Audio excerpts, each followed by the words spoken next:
So again wishing you very good afternoon and I hope आप लोग अपनी सेहत का ख्याल रख रहे हैं और पढ़ाई शराई के लिए ज़ोरों शोरों से मेहनत कर रहे हैं. So guys today is our session number 5. Guys, today is our session number 5 and till now in the last 4 sessions we have revised, we have discussed the amendments.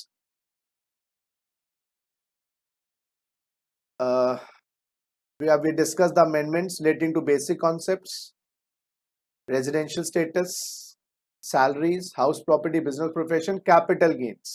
The last session, primarily we focused on capital gains. So before I tell you the agenda for today, in fact, I'll tell you the agenda for today first. Today we are going to revise the chapter of other sources, a small and a sweet chapter. So today's session, all our heads along with the amendments will be finished. But in the last session, exemptions from capital gains we missed out because in the notes there was not, that page was not available. So what I have done is, you can see in the description box of today's class. Kindly go and see the description box of today's class.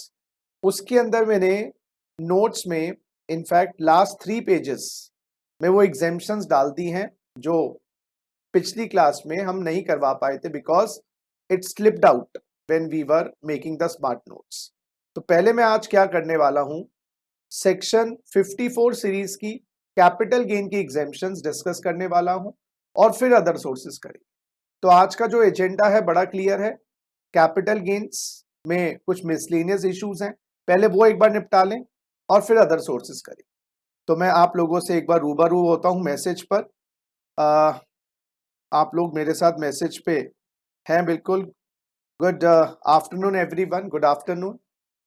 बाकी अपना हालचाल बताइए मुझे, कैसा चल रहा है, life कैसी चल रही है, पढ़ाई करने का मन तुम्हारा करता है या नहीं ये भी बताइएगा. क्या लाइफ में एक्साइटमेंट चल रही है इस टाइम पर, लाइफ में डिसअपॉइंटमेंट चल रही है, या लाइफ चल रही है, या लाइफ चल ही नहीं रही है. एक बार थोड़ा सा मुझे बताइए सो दैट आपके जो मानसिक लेवल है इस टाइम पे वो मुझे पता चले. I am very excited these days, but you know you are students, we know how to handle our mind, but you people are still young, learning the tricks. So एक बार please मुझे बताइएगा, please एक बार मुझे बताइएगा आप मुझे सुन पा रहे हैं, देख पा रहे हैं, ये भी बताइएगा. और आजकल आपकी मनोस्थिति क्या चल रही है वो भी प्लीज मुझे बताइएगा, क्योंकि आज का जो सेशन है उसमें आराम से हम अदर सोर्सेस और 54 सीरीज की एग्जेम्पशंस फिनिश कर लेंगे. कोई मारा मारी नहीं है, क्योंकि मारा मारी करने का फायदा भी नहीं है. हाँ जी, प्लीज बच्चों मुझे बताइएगा, how are you feeling these days, please ये भी मुझे बताइएगा. Do you want, you feel like studying, you don't feel like studying, और you are tensed, not tensed. Technology में तो भैया 2 वेज होना पड़ेगा ना. फेस टू फेस में तो I can look at your face, I can look at your eyes and determine कि क्या चल रहा है आपके मन में. लेकिन टेक्नोलॉजी में तो you have to interact with me, then only I'll come to know what is the state of your mind. No excitement. Shruti is saying no excitement. अच्छा, there is no excitement. Any other student? Nishu आप बताइएगा कैसा चल रहा है. No excitement. अच्छा श्रुति, एक बात और बताइएगा, एक्साइटमेंट के लिए क्या किया जाए ये भी आप बताइएगा. So let's make it next 10 minutes. थोड़ा सा मैं आप लोगों से रूबरू होता हूं, बातचीत करता हूं. और मैंने बोला आज का सेशन कंपैरेटिवली बहुत प्रेशर वाला नहीं है, क्योंकि हमें आज अदर सोर्सेस और एग्जेम्पशंस को रिवाइज करना है. आज के बाद yes, all the heads residential status basics will be revised along with the amendments. और एक बात का ध्यान रखिएगा, ये revision lectures will be better for those students, उनको ज्यादा यूजफुल रहेंगे जिन्होंने ऑलरेडी फुल बैच कंप्लीट कर लिया है, फुल लेक्चर्स देख लिए हैं.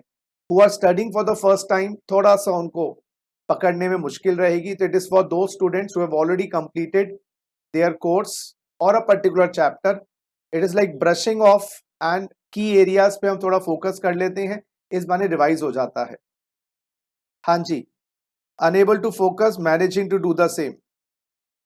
Sir, Aniket, you have to clear in this attempt. Aniket, देख भाई, तेरे हाथ में ना क्लियर करना नहीं है, एक बात को क्लियर कर लो, 2-3 बातें चलो मैं आपको थोड़ा मोटिवेट करता हूँ।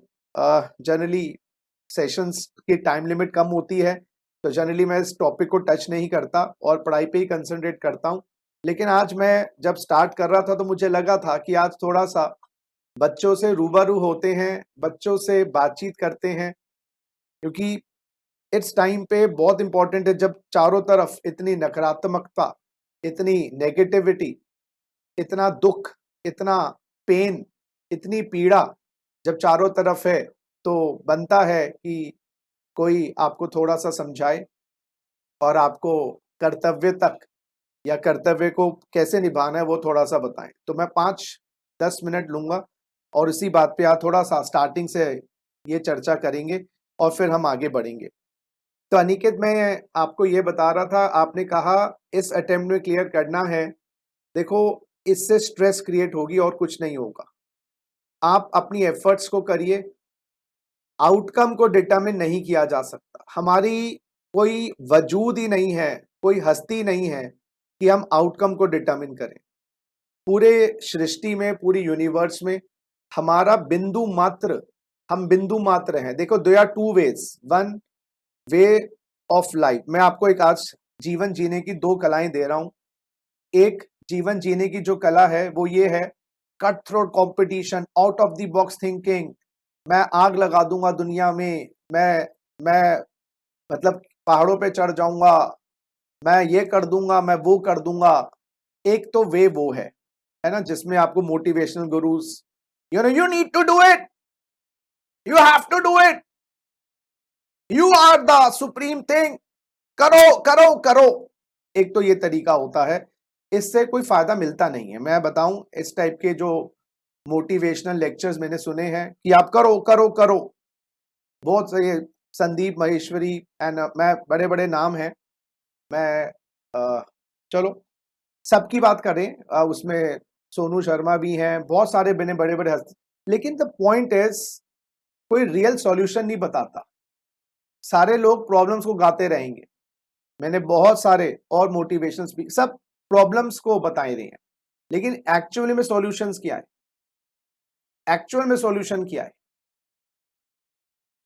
1-1 करोड़ उनके व्यूज हैं, यस मैं देखता हूं, 2-2 करोड़, पता नहीं और कितने फैन फॉलोइंग है, 1-1 करोड़ उनके व्यूअर्स हैं, और प्रॉब्लम ही रोए जा रहे हैं, सॉल्यूशन तो कोई दे ही नहीं रहा। तो एक तरीका तो मैंने आपको बताया यही है कि आप मैच, वो क्या कहते हैं उसको, लॉ ऑफ अट्रैक्शन, इन सभी चीजों से कुछ होता नहीं है। वो रोंडा ब्राइन की मैजिक वाली बुक मैंने 5-6 मैंने सीरीज बुक्स की लेके आया, पढ़ा, 15 मिनट, 20 मिनट, 25 मिनट उसका असर हुआ, लेकिन उसके बाद धाके 3 पात। तो हम इतना कुछ समझते हैं, लेकिन जिंदगी में बदलाव नहीं आता, एक्चुअल में बदलाव नहीं आता।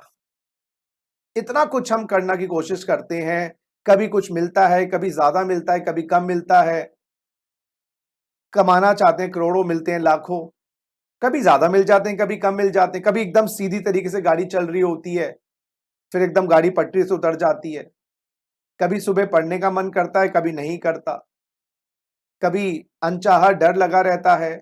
तो सब यही बोलेंगे, एक अप्रोच, जो लैक्स एंड लैक्स जिनके फॉलोअर्स हैं, वो बिग वो और आपके अभिनव बहुत सारे हैं, मैं किसी व्यक्ति विशेष पे बात नहीं कर रहा, जिनके लैक्स एंड करोड़ फॉलोअर्स। बस भाई, you need to do it, भाई you need to do it का एक तरीका तो ये है। दूसरा तरीका मैं आपको आज समझा रहा हूं, हाउ टू टेक थिंग्स। दूसरा तरीका, एक तो होता है मैं करूंगा, दूसरा ये होता है मैं कुछ नहीं कर सकता। यस सर, ये तो बड़ी नकारात्मक सोच हो गई। अगर हम ऐसे बैठ जाएं, मैं कुछ नहीं कर सकता, मैं हूं क्या, मेरी हस्ती क्या है, दोस्तों इसमें ही मजा है जिंदगी का। यस, तो थोड़ा और समझाओ इस पॉइंट को, हम क्या कर सकते हैं? या हम दिन को रात कर सकते हैं। रात को समझना, इसको मिस इंटरप्रेट मत करना। मैं दोबारा बोल रहा हूं, जो मैं बात बताने वाला हूं बड़े ध्यान की है, बड़े संभल के समझने वाली बात है। जहां चूक गए वहां ही आपका मन इस बात को उल्टा ले जाएगा और बोलेगा भाई सचिन सर कह रहे हैं हाथ पे हाथ धर के बैठ जाओ। मैं फिर रिपीट कर रहा हूं, disclaimer, there are two ways. One is following the rat race, out of the box thinking, और दुनिया को दिखाऊंगा और क्या क्या करूंगा। एक तो वो अप्रोच है जो मैं इतने सालों में सीखा हूं, जो मैं सीखा हूं कि भाई सरेंडर की अप्रोच, समर्पण की अप्रोच, जहां पर मैं क्या चाहता हूं वो इंपॉर्टेंट नहीं है, मैं कर रहा हूं वो इंपॉर्टेंट है। चाहता हूं वो इंपॉर्टेंट नहीं है, मैं कर रहा हूं वो इंपॉर्टेंट है। मैं काम कर रहा हूं, मेहनत कर रहा हूं, पढ़ाई कर रहा हूं, बस ये इंपॉर्टेंट है मेरे लिए। मेरे लिए इंपॉर्टेंट नहीं है कि मैं फर्स्ट आऊंगा, सेकंड आऊंगा, थर्ड आऊंगा। मेरे लिए इंपॉर्टेंट नहीं है कि क्या होगा। तो you are not trying to predetermine the outcome, you are not trying to predetermine the outcome. Problem यहां आ रही है, आप आउटकम को प्री डिटर्मिन कर लेते हो और फिर एफर्ट्स करते हो, और होता क्या है उसके बाद, आउटकम को प्री डिटर्मिन करने के बाद जो रिजल्ट्स मिलते हैं वो कहीं ना कहीं आपके मुताबिक कभी होंगे ही नहीं, और आपके लाइफ के अंदर फिर वही कश्मकश, स्ट्रेस, दीवार पे सिर मारने वाली बात। तो जैसे अभी अनिकेत ने कहा, उसी बात से मैंने इस दिमाग में मेरे बात आई कि सर मैं इस बार क्लियर करना चाहता हूं। भाई इसी बार क्लियर करेगा, ये तेरे हाथ में नहीं है। हो सकता है तू अगली बार में क्लियर करे, हो सकता है तू इसी बार में क्लियर करे। तो अपनी मेहनत पे कंसंट्रेट कर और छोड़ दे उसको यूनिवर्स पे, कुछ भी कह लो, सृष्टि पे, भगवान पे, सुप्रीम पावर पे, तुम छोड़ दो, बात कब देखा जाएगा। एक्सेप्टेंस बोलते हैं ना कि आ, हम जितनी भी वो करते हैं, क्या कहते हैं, वर्कशिप, सुख संपत्ति घर आवे, दुख मिटे मन का। हम सुख तो चाहते हैं, लेकिन हम सुख को चाहते हैं दुख के बदले। लेकिन अगर आपको ये याद रखना पड़ेगा कि happiness and sadness are part of the same coin. How can you ask for the day without the night, and there can be no night without the day. How can you be passing the exam without failing, how can you pass the life without failing. भाई pass and fail are both part of the same coin. आप विभाजित कर रहे हो life को, ये अच्छा ये बुरा, ये काला ये गोरा, ये इंटेलिजेंट ये डफर, ये अमीर ये गरीब। जब तक ये चलता रहेगा आप इन दो पार्ट्स के अंदर ही पिसते रहोगे। वेदर यू आर 20 और वेदर यू 40 और यू 80, अच्छे बुरे में फंसे रहोगे। कुछ अच्छा नहीं है, कुछ बुरा नहीं है। अगर ये थोड़ी सी ट्यूनिंग करें कि भाई मैंने तो अपनी मेहनत करी थी, मेहनत में ही मजा ले लिया, अब देखा जाएगा जो होगा। और आप देखना, जब इस मोड पे आओगे और मेहनत में ही मजा लेने लग जाओगे, when you start enjoying the efforts, when you start enjoying the मेहनत, results won't matter। और when the time results don't matter, results मिलने शुरू हो जाते हैं। यही एक कॉन्ट्राडिक्शन है, एक आयरनी है, एक पैराडॉक्स है कि जब हम चाहते नहीं है चीजों को, जब चीजें मिलती हैं, और जब तक चाह है जब तक नहीं है। A person who is begging doesn't get anything, and when you stop begging you get everything। it is just like you have to be open, है ना। sometimes we feel God's की blessings हमारे पास नहीं आ रही हैं, sometimes we feel we are very unfortunate, sometimes we feel भगवान की कृपा नहीं हो रही है। तो हम पूजा पाठ, मैं नहीं कह रहा नहीं करनी चाहिए, करनी चाहिए, लेकिन क्या भगवान की ब्लेसिंग्स मांगने से मिलेंगी? क्या हम भगवान को भी इंसान की तरह समझते हैं कि भाई हम उनको कुछ कहेंगे वो जब देंगे? क्या वो जानते नहीं हमारी पीड़ा? माता पिता को पता नहीं होता कि हमें क्या चाहिए? हमारे पैदा होने से पहले ही वो अरेंजमेंट करके रखते हैं। तो मांगना नहीं है, ऑलरेडी है। ऐसा तो नहीं है कि हम ही मुंह मोड़े खड़े हैं, हम ही मुंह मोड़े खड़े हैं और उसकी ब्लेसिंग्स नहीं ले पा रहे। इतनी स्ट्रगल, इतनी पीड़ा लाइफ में क्यों है? एक एग्जाम्पल के तौर पे देता हूं, एक एग्जाम्पल के तौर पे देता हूं। Rabindranath Tagore, you know, very famous writer and very a spiritual person, वो रात के अंधेरे में कुछ लिख रहे थे।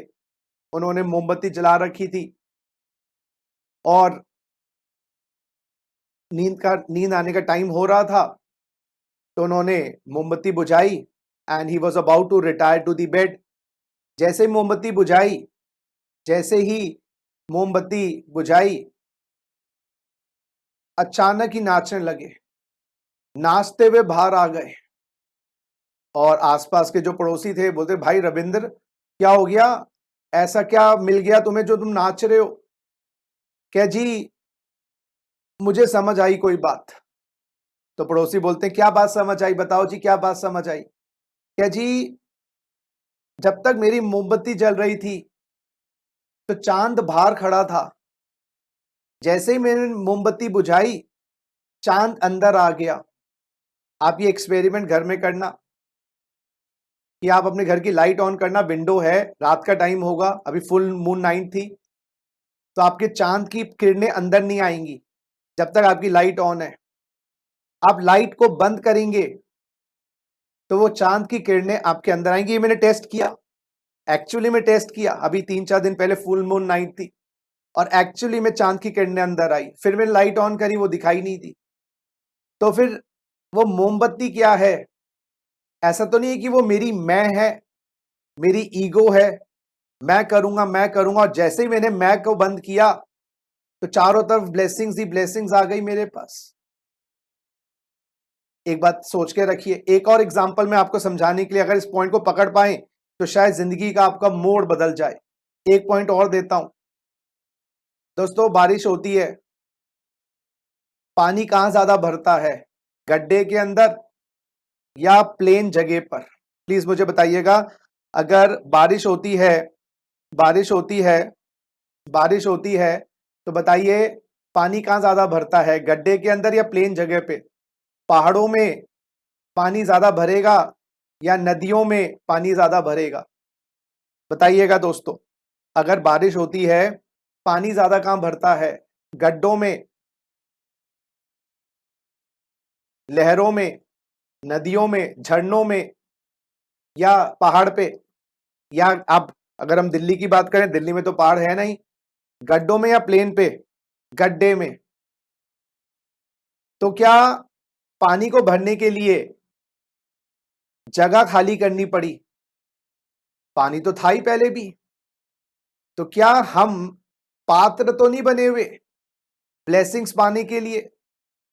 सृष्टि के जो इतना चमत्कार हो रहे हैं दिन रात, क्या हम ही तो नहीं बाधा उसके अंदर? हमारा मैं तो नहीं बाधा? क्या हम भरे हुए तो नहीं बैठे जिसके कारण हम देख ही नहीं पा रहे क्या हो रहा है? तो वो जो पहाड़ है, दैट सिंबलाइजेस ईगो, एक नशा हमारे अंदर जो है। और नदी का मतलब है सरेंडर। नीचे पहाड़ यूं खड़ा है, नदी नीचे बह रही है, उसके अंदर पानी भर रहा है सारा, जाके पहाड़ में नहीं रुक रहा पानी। तो हमें अपनी लाइफ में एक गड्ढा बनाना है अपने अंदर। गड्ढे का मतलब ये नहीं कि कोई आप होल कर लो अपने अंदर।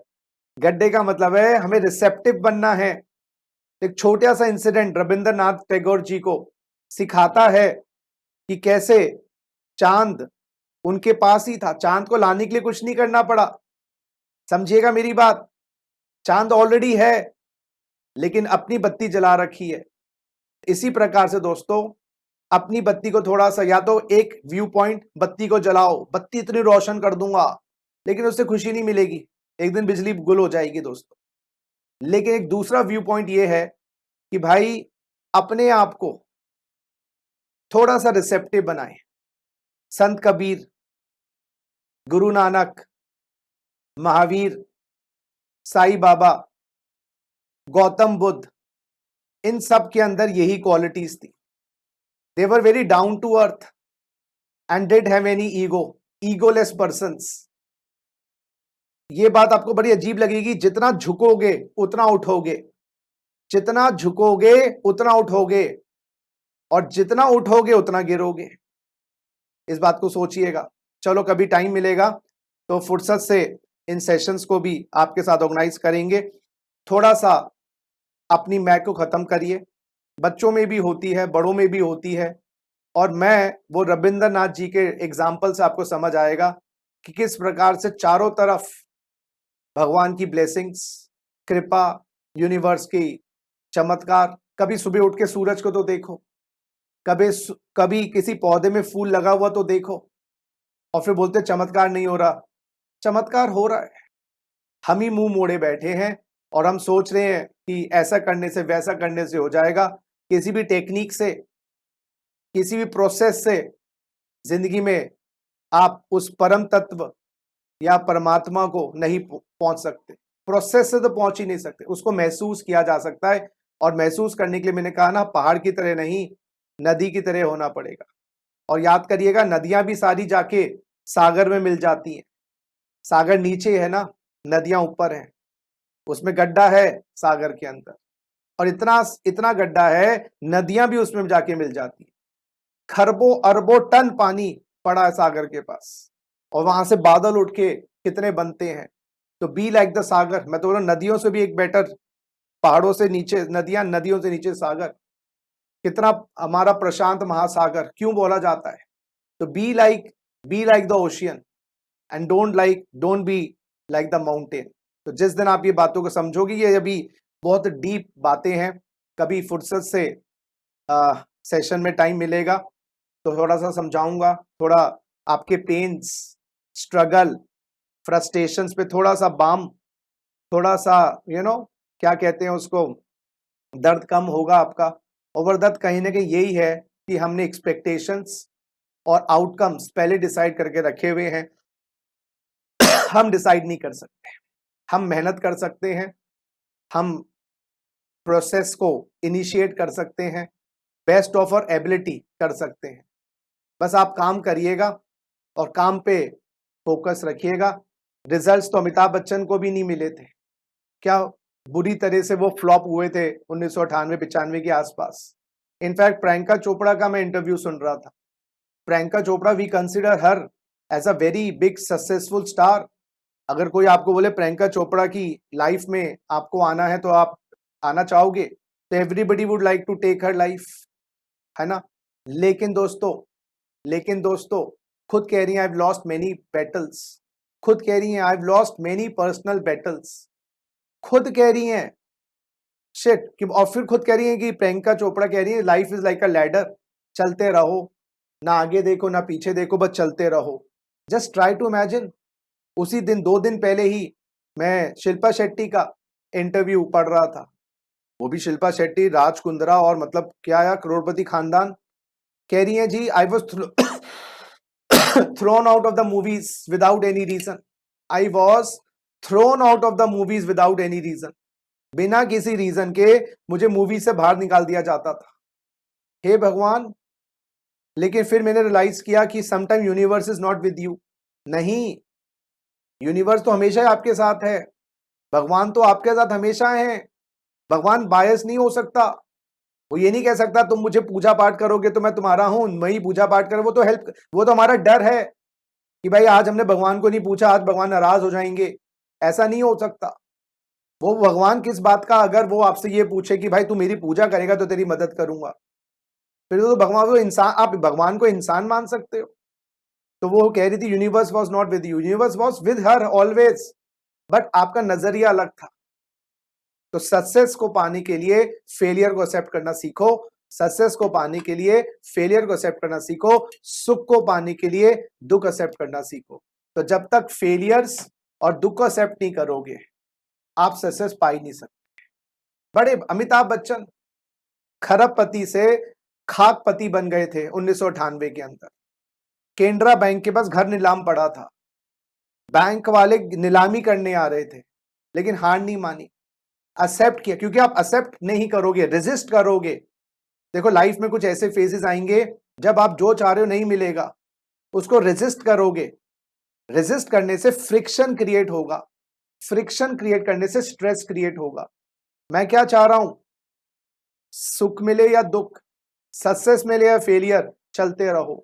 एक्सेप्ट करते रहो।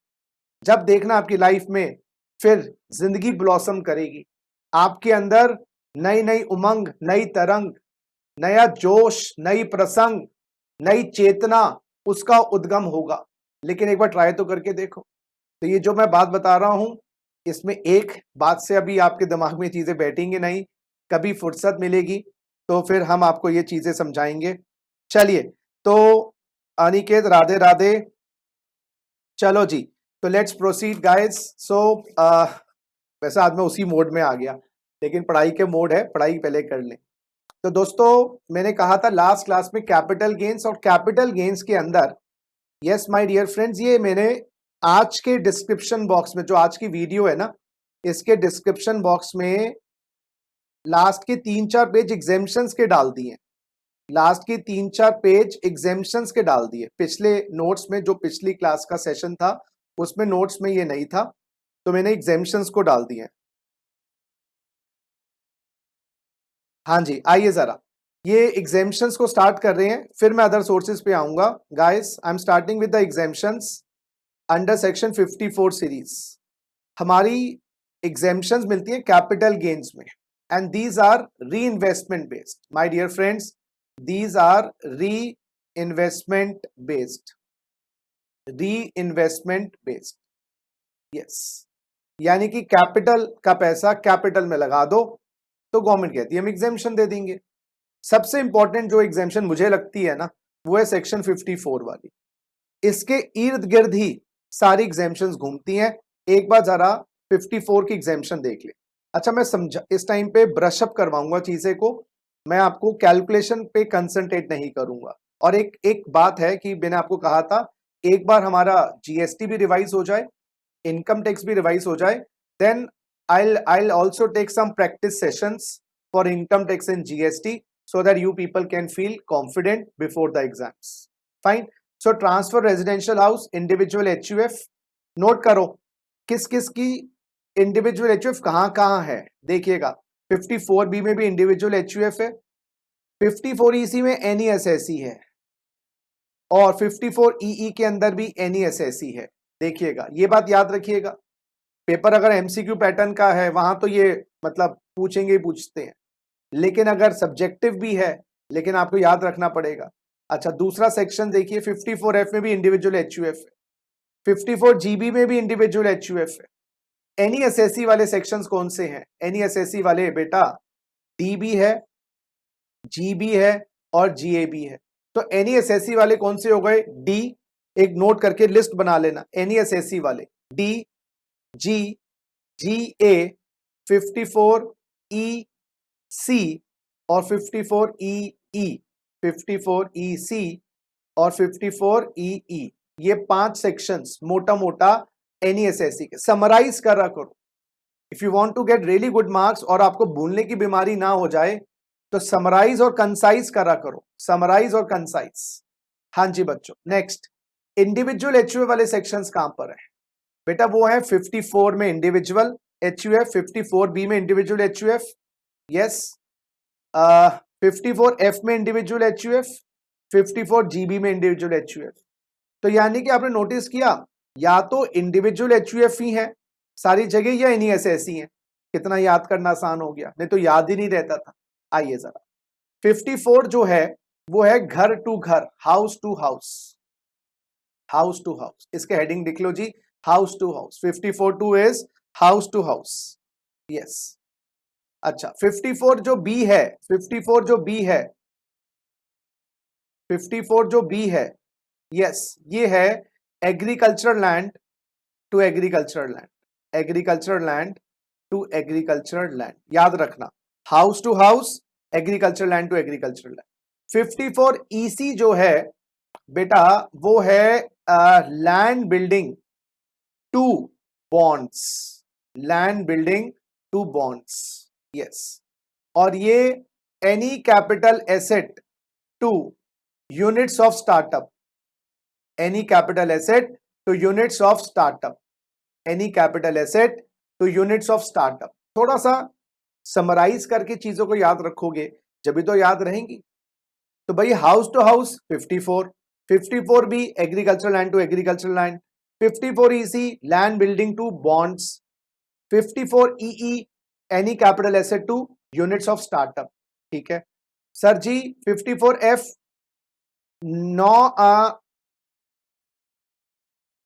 बेघर टू घर, यानी कि any capital asset except house to house, any capital asset except house to house. आपने कोई भी कैपिटल एसेट ट्रांसफर करी है, हाउस ट्रांसफर नहीं किया, लैंड करी है, शेयर्स करे हैं, ज्वेलरी करी है, डिबेंचर्स की है. So any capital asset except house to house. 54GB, 54GB ये गाइस क्या बेचना है? रेजिडेंशियल हाउस या रेजिडेंशियल प्लॉट, रेजिडेंशियल प्रॉपर्टी. तो residential house oblique plot, yes. To हाँ eligible plant and machine, eligible plant and machine. तो आपने घर बेच के कंपनी बनानी है, कंपनी से फिर आपको प्लांट एंड मशीनरी खरीदनी है. तो residential house oblique plot to eligible plant and machinery. ये एलिजिबल प्लांट एंड मशीनरी वो ही है जिसपे एडिशनल डेप्रिसिएशन मिलता है. हाँ eligible plant and machinery. And my dear friends 54D, G और GA ये बिजनेस की एसेट्स है. तीनों को इसलिए मैंने कंबाइन कर दिया, ये बिजनेस की एसेट्स है. एक सेकेंड दोस्तों, ये आपकी बिजनेस की एसेट्स है, बिजनेस एसेट्स. अच्छा मैं पहले D, G और GA का डिफरेंस बता दूं. मैं आपको अंदर की बातें नहीं बता रहा, समराइज करने की कोशिश कर रहा हूं, सो जो आपको याद रहे. D, G और GA बिजनेस की एसेट्स, तीनों ही में NESSC है, मैंने पहले ही बता दिया था. यहां पर कंपल्सरी एक्विजिशन हुआ है, कंपल्सरी एक्विजिशन हुआ है, यानी कि जबरन सरकार ने आपकी फैक्ट्री की बिल्डिंग, फैक्ट्री, अच्छा ये लैंड बिल्डिंग पे खाली लैंड बिल्डिंग. ये G और GA land building plant machinery, land building plant machinery. तो मैं क्या कर रहा हूं फिर बता दूं, समराइज करवा रहा हूं चीजों को, याद हो जाए आप. तो कुछ आगे टेबल बना लेंगे एनी एसेट्स, NESSC का, कुछ इंडिविजुअल HUF का. NESSC वाले 54G, GA, D, EE और EC NESSC सॉरी, बाकी सारे इंडिविजुअल HUF के लिए. ये बिजनेस एसेट्स है. D लैंड बिल्डिंग है, G land building plant machinery, 54GA land building plant machinery. D में कंपल्सरी एक्विजिशन हुआ है, ये अदर देन कंपल्सरी एक्विजिशंस है, other than compulsory acquisitions. Yes, वो कंपल्सरी एक्विजिशन वाले पार्ट है, ये अदर देन कंपल्सरी एक्विजिशंस. क्या करना है? तीनों में ही अपनी फैक्ट्री, गोडाउन, शोरूम, बिजनेस को शिफ्ट करना है. अच्छा तीनों में शिफ्टिंग है.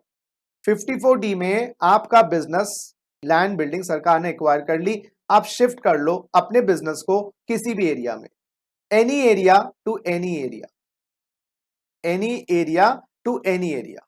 तो D में दिल्ली में आप अपनी फैक्ट्री लगा के बैठे थे, हो सकता है कोई प्रोजेक्ट आ गया मेट्रो का या पॉल्यूटिंग इंडस्ट्रीज हैं, गवर्नमेंट ने एक्वायर कर ली. अब आप एनी एरिया में शिफ्ट कर लीजिए, कहीं भी चले जाइए और नई जगह जाके लैंड बिल्डिंग खरीदिए. तो लैंड बिल्डिंग का कंपल्सरी एक्विजिशन हुआ है, लैंड बिल्डिंग ही खरीदनी है. ग्रेट. 54G में क्या हुआ है? कंपल्सरी एक्विजिशन नहीं हुआ, आपके पास लैंड बिल्डिंग है, प्लान मशीनरी है. आप अर्बन एरिया में काम कर रहे थे, अब आप रूरल में जा रहे हो, तो अर्बन टू रूरल 54G. और GA में guys urban to special economic zone, urban to special economic zone. देखो क्लैरिटी आ गई. तो D compulsory acquisition land building NESSC, नए एरिया में लैंड बिल्डिंग खरीदिए. G NESSC अर्बन एरिया में लैंड बिल्डिंग प्लान मशीनरी बेच दी, ट्रांसफर कर दी, अब आप रूरल एरिया में लैंड बिल्डिंग प्लान मशीनरी खरीदेंगे. और GA my dear friends, plant machinery land building urban area में थी, अब आप स्पेशल इकोनॉमिक जोन में जाकर लैंड बिल्डिंग प्लान मशीनरी खरीदेंगे. बाकी कॉन्सेप्ट्स इसके मिलते. अच्छा बाकी कॉन्सेप्ट 54 की तरह है. एक अहम बात, ये जितनी भी एग्जेम्पशंस हैं शॉर्ट टर्म पे, लॉन्ग टर्म पे है. मैं आपको बताऊं, कुछ सेक्शंस में लॉन्ग टर्म है, कुछ सेक्शंस में शॉर्ट टर्म है. आइए मैं आपको बताऊं, 54 में लॉन्ग टर्म है. 54 बी में शॉर्ट टर्म लॉन्ग टर्म है, तो ऐसा करें शॉर्ट टर्म लॉन्ग टर्म कहां पर है वो याद कर लें, बाकी सारे लॉन्ग टर्म है तो याद हो जाएगा। तो 54B में शॉर्ट टर्म लॉन्ग टर्म है 54B, देखो यहां पर दोनों जगह लॉन्ग टर्म है, तो लॉन्ग टर्म 54B और ये वाले सेक्शंस 54D, G और GA। तो ऐसे समराइज करिए, NESSE वाले सेक्शंस, इंडिविजुअल HUA वाले सेक्शंस, समझिएगा, बिजनेस एसेट वाले सेक्शंस। वो एग्जाम के अंदर प्रॉब्लम कहां आ रही है, बच्चों को समझने में नहीं आ रही, रिकॉलिंग स्पेशली CS एग्जीक्यूटिव के बच्चों को, जहां पर MCQ पूछते हैं, याद ही नहीं रहता यार NESSE कहां था, इंडिविजुअल कहां था, HUF कहां था। और 54D में भी short term long term, short term long term, short term long term. तो गाइस 54B, D, G और GA में short term long term. Clear है बात? अच्छा, उसके बाद आइए कैपिटल गेन अकाउंट स्कीम, जिसमें हम पैसा जमा करवाते हैं, किस सेक्शन में नहीं है? Capital gain account scheme 2 section में नहीं है, 54EC में, ये आप अपने आप लिखते रहिएगा जो मैं बताऊं, 54EE के अंदर 2 सेक्शन में कैपिटल गेन अकाउंट स्कीम नहीं है, वहां पर तो आपको टाइम लिमिट में ही पैसा लगाना है और कुछ नहीं कर सकते। तो 2 सेक्शंस में my dear friends capital gain account scheme नहीं है, EC और EE। ये बातें आप लिख रहे हैं ना, जो मैं आपको समराइज करवा रहा हूं। अच्छा, नेक्स्ट गाइस, नेक्स्ट सुनिए, एक बड़ी इंपॉर्टेंट बात, जितने भी ये सेक्शंस हैं उसमें कैपिटल गेन इन्वेस्ट करना होता है। Sir ji selling price 10 lakh, cost of acquisition या इंडेक्स कॉस्ट जो भी है वो है 6 लाख, और सर कैपिटल गेन आ गया 4 लाख, कैपिटल गेन आ गया 4 लाख। सर जी 4 लाख निवेश करो, 4 लाख का बेनिफिट पाओ। हर जगह सेक्शंस में प्रॉफिट को इन्वेस्ट करना है, मुनाफे को इन्वेस्ट करना है, 4 लाख को इन्वेस्ट करना है। लेकिन दोस्तों 2 सेक्शंस ऐसे जहां पर NSP को इन्वेस्ट करना है, नेट सेलिंग प्राइस। हर सेक्शन में जूस प्रॉफिट को इन्वेस्ट करना है, लेकिन 2 सेक्शंस हैं हमारे पास, F और GB, जहां पर NSP को इन्वेस्ट करना है। NSP सर क्या होता है NSP? मिनिमम सपोर्ट, ये क्या है? नेट सेलिंग प्राइस, नॉट कोई सपोर्ट प्राइस नहीं, net selling price. Net selling price sir क्या? अरे net consideration, selling price minus selling expenses, selling कह लो ट्रांसफर कह लो, selling price minus selling expenses, net consideration invest करना है, sale price minus sale expenses invest करना है। फर्क यहां पर यह आया, बाकी सारे सेक्शंस में कैपिटल गेन इन्वेस्ट करना है, इन सेक्शंस में मेरे बच्चों नेट कंसिडरेशन इन्वेस्ट करना है, और नेट कंसिडरेशन का मतलब selling price minus selling expenses. अच्छा, हर सेक्शन में चाहे 54 हो 54B हो, उसमें लॉक इन पीरियड होता है, लॉक इन पीरियड। नई एसेट को 2 साल 3 साल जो भी टाइम लिमिट्स है उसमें ट्रांसफर नहीं कर सकते। यस, अगर ट्रांसफर कर दिया, नई एसेट जो खरीदी आपने एग्जेम्पशन लेने के लिए, आपने उसको ट्रांसफर कर दिया, तो जो एग्जेम्पशन ली हुई थी वो रिवर्स हो जाएगी। भाई सीधी सी बात है, हमने आपको कहा आपको एग्जेम्पशन मिलेगी अगर आप नए मकान में लगाओ। अब तुमने नए मकान में, नई लैंड में, जहां पर भी है, पैसा लगाया, रिटर्न फाइल कर दी, और रिटर्न फाइल करने के बाद मकान बेच दिया या वो लैंड बेच दी, तो चूना लगाया ना तुमने हमें। मैंने कहा मेरी क्लास में आओगे पार्टी मिलेगी, तो पार्टी का मतलब यह था कि इस बहाने तुम पढ़ भी लो, लेकिन तुम इतने नालायक, इतने घने नालायक, इतने चलाक है, नालायक नहीं चलाक, तुम आए, पार्टी ली और कट लिए। भाई तुम यानी कि पार्टी के लिए आए थे ना क्लास में, पढ़ने के लिए तो नहीं आए। इसी तरीके से लोग क्या करते हैं, प्रॉपर्टी खरीदते हैं, एग्जेम्पशन लेते हैं और प्रॉपर्टी बेच देते हैं। गवर्नमेंट कहती है भाई हम भी पागल नहीं है, तो नई एसेट अगर लॉक इन पीरियड उसका तोड़ दिया तो जो एग्जेम्पशन ली हुई थी वो इनकम बन जाएगी। लेकिन दोस्तों वो इनकम 2 ही जगह बनेगी। हाँ यस, 54F और GB में। यस, जो एग्जेम्पशन ली हुई थी वो डायरेक्टली टैक्सेबल होती है इन दोनों सेक्शंस में। जो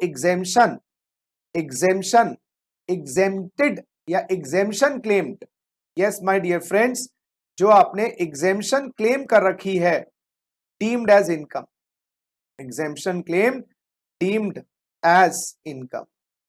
दो ही सेक्शन है जहां पर एग्जेम्पशन ली हुई सीधा तमाचा सरकार मारती है और सीधा आपकी इनकम में जोड़ती है। बाकी सेक्शन में क्या होता है सर? अरे बाकी सेक्शंस में जो एग्जेम्पशन ली हुई है नए एसेट की कॉस्ट से घटा देते हैं। आ गया ना? न्यू, देखो पढ़ो, देखो आपको दिखाई भी देगा। New asset transferred, cost of acquisition reduced by capital gain exempted earlier. Indirect reversal होती है ये, indirect reversal. Yes, indirect reversal, indirect reversal. Yes, तो विड्रॉल ऑफ एग्जेम्पशन दो ही जगह डायरेक्ट है, कट कॉपी पेस्ट, एफ और जीबी। बाकी हर जगह इनडायरेक्ट रिवर्सल है, कॉस्ट से घटा देते। तो मैंने आपको ना एग्जेम्पशंस को याद करने के लिए कुछ सूत्र बताए, जिसमें से 10 पॉइंट्स मैंने बताए। एक, कहां ऑल एसेसीज है, कहां, अच्छा कई सेक्शंस में एसेट ट्रांसफर करने से पहले भी खरीद सकते हो। हाँ, 54 है ऐसा सेक्शन, 54F है ऐसा सेक्शन, 54 आपका जी और GA भी है। कई जगह पोस्ट टाइम लिमिट है, भाई ट्रांसफर के बाद लो, कई जगह ट्रांसफर से पहले भी है, जैसे देखो 54 के अंदर। तो मैंने कुछ ऐसे पॉइंट्स बताए हैं आपको आज जो शायद आपने उस पॉइंट से कभी पढ़ा नहीं होगा। देखो 1 ईयर बिफोर भी है, इधर इधर 2 इयर्स आफ्टर है खाली, इधर 6 मंथ्स ऑफ ट्रांसफर है। तो 1 ईयर बिफोर यानी कि एसेट ट्रांसफर से पहले भी खरीद सकते हो नई एसेट 1 ईयर बिफोर। तो एक तो 54 है, एक 54F है। और माय डियर फ्रेंड्स, 54G और GA जहां पर 1 साल पहले भी खरीदी जा सकती है प्रॉपर्टी। सब जगह टाइम लिमिट 1 साल पहले की है, 1 साल पहले की। ठीक है, कहां कैपिटल गेन स्कीम है, कहां नहीं है, कहां लॉन्ग टर्म है, कहां शॉर्ट टर्म है, इन क्राइटेरियाज पे अगर आप अपने नोट्स बनाएंगे तो आपके दिमाग में चीजें याद रहें। चलिए, अब मैं अदर सोर्सेस पर धावा बोल रहा हूं। अदर सोर्सेस पे I am concentrating now. Please come, other sources. Yes, income from other sources. So guys, income from other sources is a very sweet and a very small head. I think it's one of the easiest heads, just like house property. Lengthy wise, वैसे मेरे लिए तो सारे easy हैं। 56 to 59, 56 to 59 other sources. अब वो होता ना, पहले वो पिक्चरों में दिखाते थे और वो हॉस्पिटल के कमरे के बाहर वो डॉक्टर आता था, अब इसको वही ना, दवा की नहीं दुआ की जरूरत है। तो ये अदर सोर्सेस उसी टाइप की बात है कि जो चारों हेड्स में नहीं आया उसको यहां पर दिखा दिया जाए, जो किसी और हेड में नहीं आया अब इसको अदर सोर्सेस में दिखा दिया जाए। ये इसका फॉर्मूला क्या है? अदर सोर्स का फॉर्मूला बड़ा सिंपल है। आपकी ग्रॉस IUS लीजिए, ग्रॉस IUS। ये gross IUS my dear friends 56 section charging section plus 59 कुछ डीम्ड इनकम्स, जैसे वो रिकवरी ऑफ अनरिलाइज्ड रेंट होता है ना हाउस प्रॉपर्टी में, या PGBP में बैड डेब्ट की रिकवरी होती है। ऐसे ही 59 सेक्शन में आपका मरा हुआ पैसा या डिडक्शन जो ले रखी थी वो वापस आ गई। ये ग्रॉस है। डीम्ड, ये आपकी एक्चुअल IUS है, ये डीम्ड IUS है।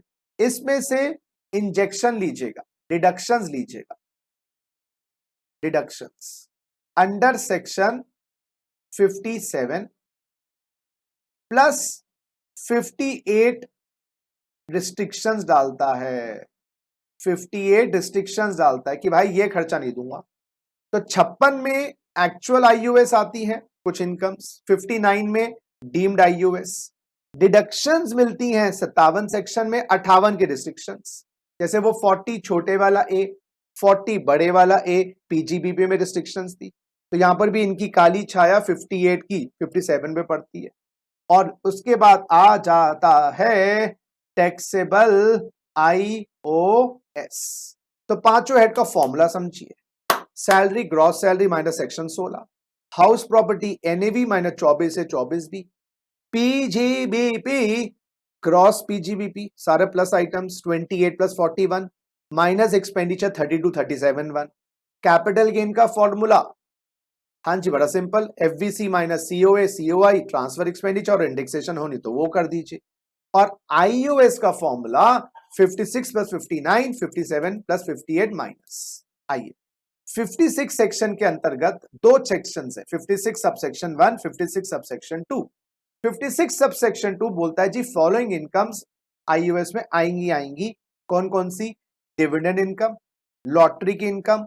हाँ जी, अगर आपको दिखाई दे रहा है ना, जूम और करने की जरूरत तो नहीं है। ब्याज की, सिक्योरिटीज के ब्याज की, प्लांट मशीनरी फर्नीचर का किराया, letting of the building along with the furniture, जिसको कंपोजिट लेटिंग कहते हैं, की मैन इंश्योरेंस पॉलिसी, तोहफा तोहफा तोहफा लाया, interest on compensation, advance money forfeited, share premium in excess of fair market value, ये भी बताऊंगा। और 11वां मुआवजा, जो मॉडिफिकेशन और टर्मिनेशन ऑफ है।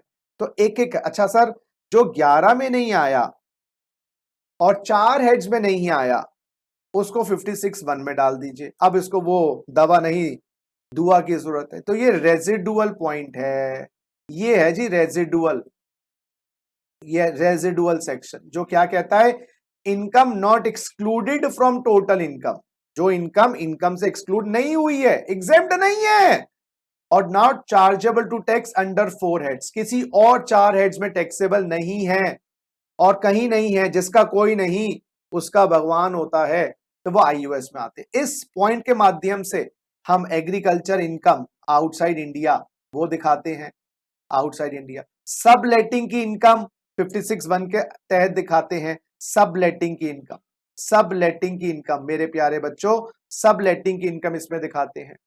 ऐसे ही हमारी इंटरेस्ट जो इनकम टैक्स के रिफंड पे मिलता है वो भी यहां दिखाते हैं। कुछ अनडिस्क्लोज्ड इनकम्स भी इसी पॉइंट के अंतर्गत आती। तो बाबा 12 स्पेसिफिक इनकम्स बोले नो, 12 स्पेसिफिक इनकम्स आईयूएस में आती हैं। 11 56(2) लेके आता है और 56(1) बाकी बोलता है कहीं नहीं हुआ तो ये हमारे गुरुद्वारे का लंगर है, किसी को खाना कहीं भी ना मिले वहां तो मिलेगा ही मिलेगा। तो ये हमारा लंगर वाला सेक्शन है, यहाँ पर आप आ सकते हैं, कपाट हमारे खुले हैं, वेलकम। चलिए अब एक एक करके पढ़ेंगे हम जी 56(2) की 11 की 11। और सर क्या मेथड ऑफ अकाउंटिंग इंपॉर्टेंट है? पीजीबी मेथड ऑफ अकाउंटिंग आईयूएस में, यस। आप कैश बेसिस पे दिखाना चाहें, मर्केंटाइल बेसिस पे बनाना चाहें। सर ये 145 पीजीबीबी में भी था, बिल्कुल था। तो 145 दो ही जगह मेथड ऑफ अकाउंटिंग इंपॉर्टेंट है गाइस। सैलरी में मेथड ऑफ अकाउंटिंग नहीं है, हाउस प्रॉपर्टी में मेथड ऑफ अकाउंटिंग नहीं है गाइस, कैपिटल गेन में मेथड ऑफ अकाउंटिंग नहीं है। दो ही जगह मेथड ऑफ अकाउंटिंग है, पीजीबीपी और आईयूएस। अच्छा, लेकिन इसमें भी कुछ इनकम्स ऐसी हैं जो रिसिप्ट बेसिस पे टैक्सेबल होंगी, भाड़ में गई मेथड ऑफ अकाउंटिंग, जैसे पीजीबीबी में था। कुछ खर्चे तो खर्चे पे ही, पेमेंट पे ही मिलेंगे, 43 भी लगा। इसमें से कौन से ऐसी इनकम्स हैं जो रिसिप्ट बेसिस पे टैक्सेबल होंगी? दोस्तों कैजुअल इनकम रिसिप्ट बेसिस पे टैक्सेबल। दोस्तों कीमैन का पैसा रिसिप्ट बेसिस पे टैक्सेबल होगा। दोस्तों तोहफा तोहफा तोहफा रिसिप्ट बेसिस पे टैक्सेबल होगा। Sir ji interest received on compensation receipt basis पे टैक्सेबल होगा। Advance money forfeited receipt basis पे टैक्सेबल होगा। और ये share premium received by closely held company receipt basis पे टैक्सेबल होगा। यहां 145 का जोर जबरदस्ती नहीं चलेगी, नहीं चलेगी, नहीं चलेगी। यहां पर रिसिप्ट बेसिस ही लागू होगा, याद रखिएगा। आइए दोस्तों, सबसे पहली तगड़ी बात, असेसमेंट ईयर कौन सा हमारा? 21-22। असेसमेंट ईयर हमारा कौन सा? 21-22। सीडीटी 21-22 से एबॉलिश हो गया है। कॉर्पोरेट डिविडेंड टैक्स जो 115 ओ का था, यस, जो CDT corporate dividend tax domestic company को देना होता था वो एबॉलिश हो गया है 1/4/2021। इसको आप ऐसा कह सकते हो 1/4/2021 मतलब असेसमेंट या 21-22। तो इसको आप ऐसा कर सकते हो, बेटर रहेगा आप लिखो 1/4/2020, यानी कि प्रीवियस ईयर 20-21। एक सेकेंड बच्चा पार्टी, लिखो बेटा 20-21, 20-21। तो 20-21 प्रीवियस ईयर या असेसमेंट ईयर 21-22 से CDT has been abolished. So any dividend declared, distributed or paid on or after 1/4/2020 with effect from 1/4/20, no CDT. और जब CDT नहीं है तो भाई आपको याद होगा, अगर आपने कभी पुराना सिलेबस किया है तो शेयर होल्डर्स को एग्जेम्पशन मिलती थी 1034 में, 1034 में वो भी नहीं मिलेगी। इसलिए अब क्या होगा, जब कंपनी टैक्स नहीं देगी तो बिजली किस पे गिरेगी? शेयर होल्डर पे। तो dividend from the domestic company will now be taxable in the hands of the share holder. तो पहले सीडीटी था, 115 ओ था, 1034 एग्जेम्प्ट था in the hands of share holder. अब सीडीटी एबॉलिश कर दिया 1/4/20 से, तो कंपनी बच गई और गला किसका दब गया? शेयर होल्डर का। अब एग्जेम्पशन नहीं मिलेगी। तो 1034 की जो छूट मिलती थी, एक सेकेंड बच्चों, 1034 की जो छूट मिलती थी वो नहीं मिलेगी, 1034 की छूट नहीं मिलेगी। अच्छा, फॉरेन कंपनी का डिविडेंड सर, अरे वो तो पहले भी टैक्सेबल था, अब तो डोमेस्टिक कंपनी का भी डिविडेंड टैक्सेबल हो। दूसरी बात, डोमेस्टिक कंपनी का क्या मतलब? 222A में डोमेस्टिक कंपनी का मतलब है बाबा इंडियन कंपनी। अच्छा, एक चीज प्लीज नोट करना, ये जो नोट्स हैं क्या उसको जूम करने की आवश्यकता तो नहीं है? आप लोगों को बिल्कुल क्लियरली दिखाई दे रही है? क्योंकि मैं थोड़ा जूम करता हूं तो मेरी फाइल अनस्टेबल हो जाती है and it starts shaking like left and right. तो प्लीज एक बार प्लीज मुझे बताइएगा। दीपाली इतने सारे मैसेज भेज रही है, क्या हो गया? अच्छा, अनुपम, अनिकेत, गीतांजलि, प्लीज बताइएगा मुझे आपको दिखाई दे रहा है या नहीं प्लीज। अदरवाइज ज्यादा जूम करने से मेरी फाइल लेफ्ट और राइट डांस कर रही है, हिप हॉप कर रही है, डिस्को डांडिया कर रही है। प्लीज बताइएगा whether you are able to see properly on your mobile also. Laptop पे तो ऑब्वियसली क्लैरिटी होगी, लेकिन are you able to see on the mobile also? चलिए, thank you dear, thank you Deepali. आइए जी, डोमेस्टिक कंपनी, इंडियन कंपनी या foreign company जिसने dividend distribution के लिए इंडिया में अरेंजमेंट्स किए हैं। इंडिया में अरेंजमेंट्स का मतलब होता है सारा डिविडेंड जितने भी शेयर होल्डर्स हैं इंडिया में बटेगा, इंडिया में मीटिंग्स होंगी, इंडिया में शेयर होल्डर का रजिस्टर मेंटेन होगा। तो डोमेस्टिक कंपनी दो, देसी कंपनी रिलायंस टाटा बिरला और विदेशी कंपनी जो इंडिया में अपने सारे शेयर होल्डर्स को डिविडेंड डिस्ट्रीब्यूट कर रही है, इंडिया में अपनी जनरल मीटिंग्स कंडक्ट कर रही है, इंडिया में शेयर होल्डर रजिस्टर बना रही है।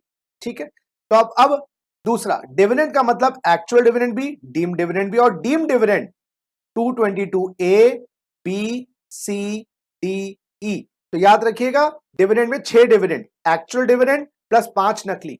दोबारा बोलेंगे, 1 असली 5 नकली, टोटल 6 डिविडेंड बस। अच्छा, डिविडेंड में इंटरिम डिविडेंड भी टैक्सेबल होगा, फाइनल डिविडेंड भी टैक्सेबल होगा। हाँ, डिविडेंड दोनों टैक्सेबल होंगे।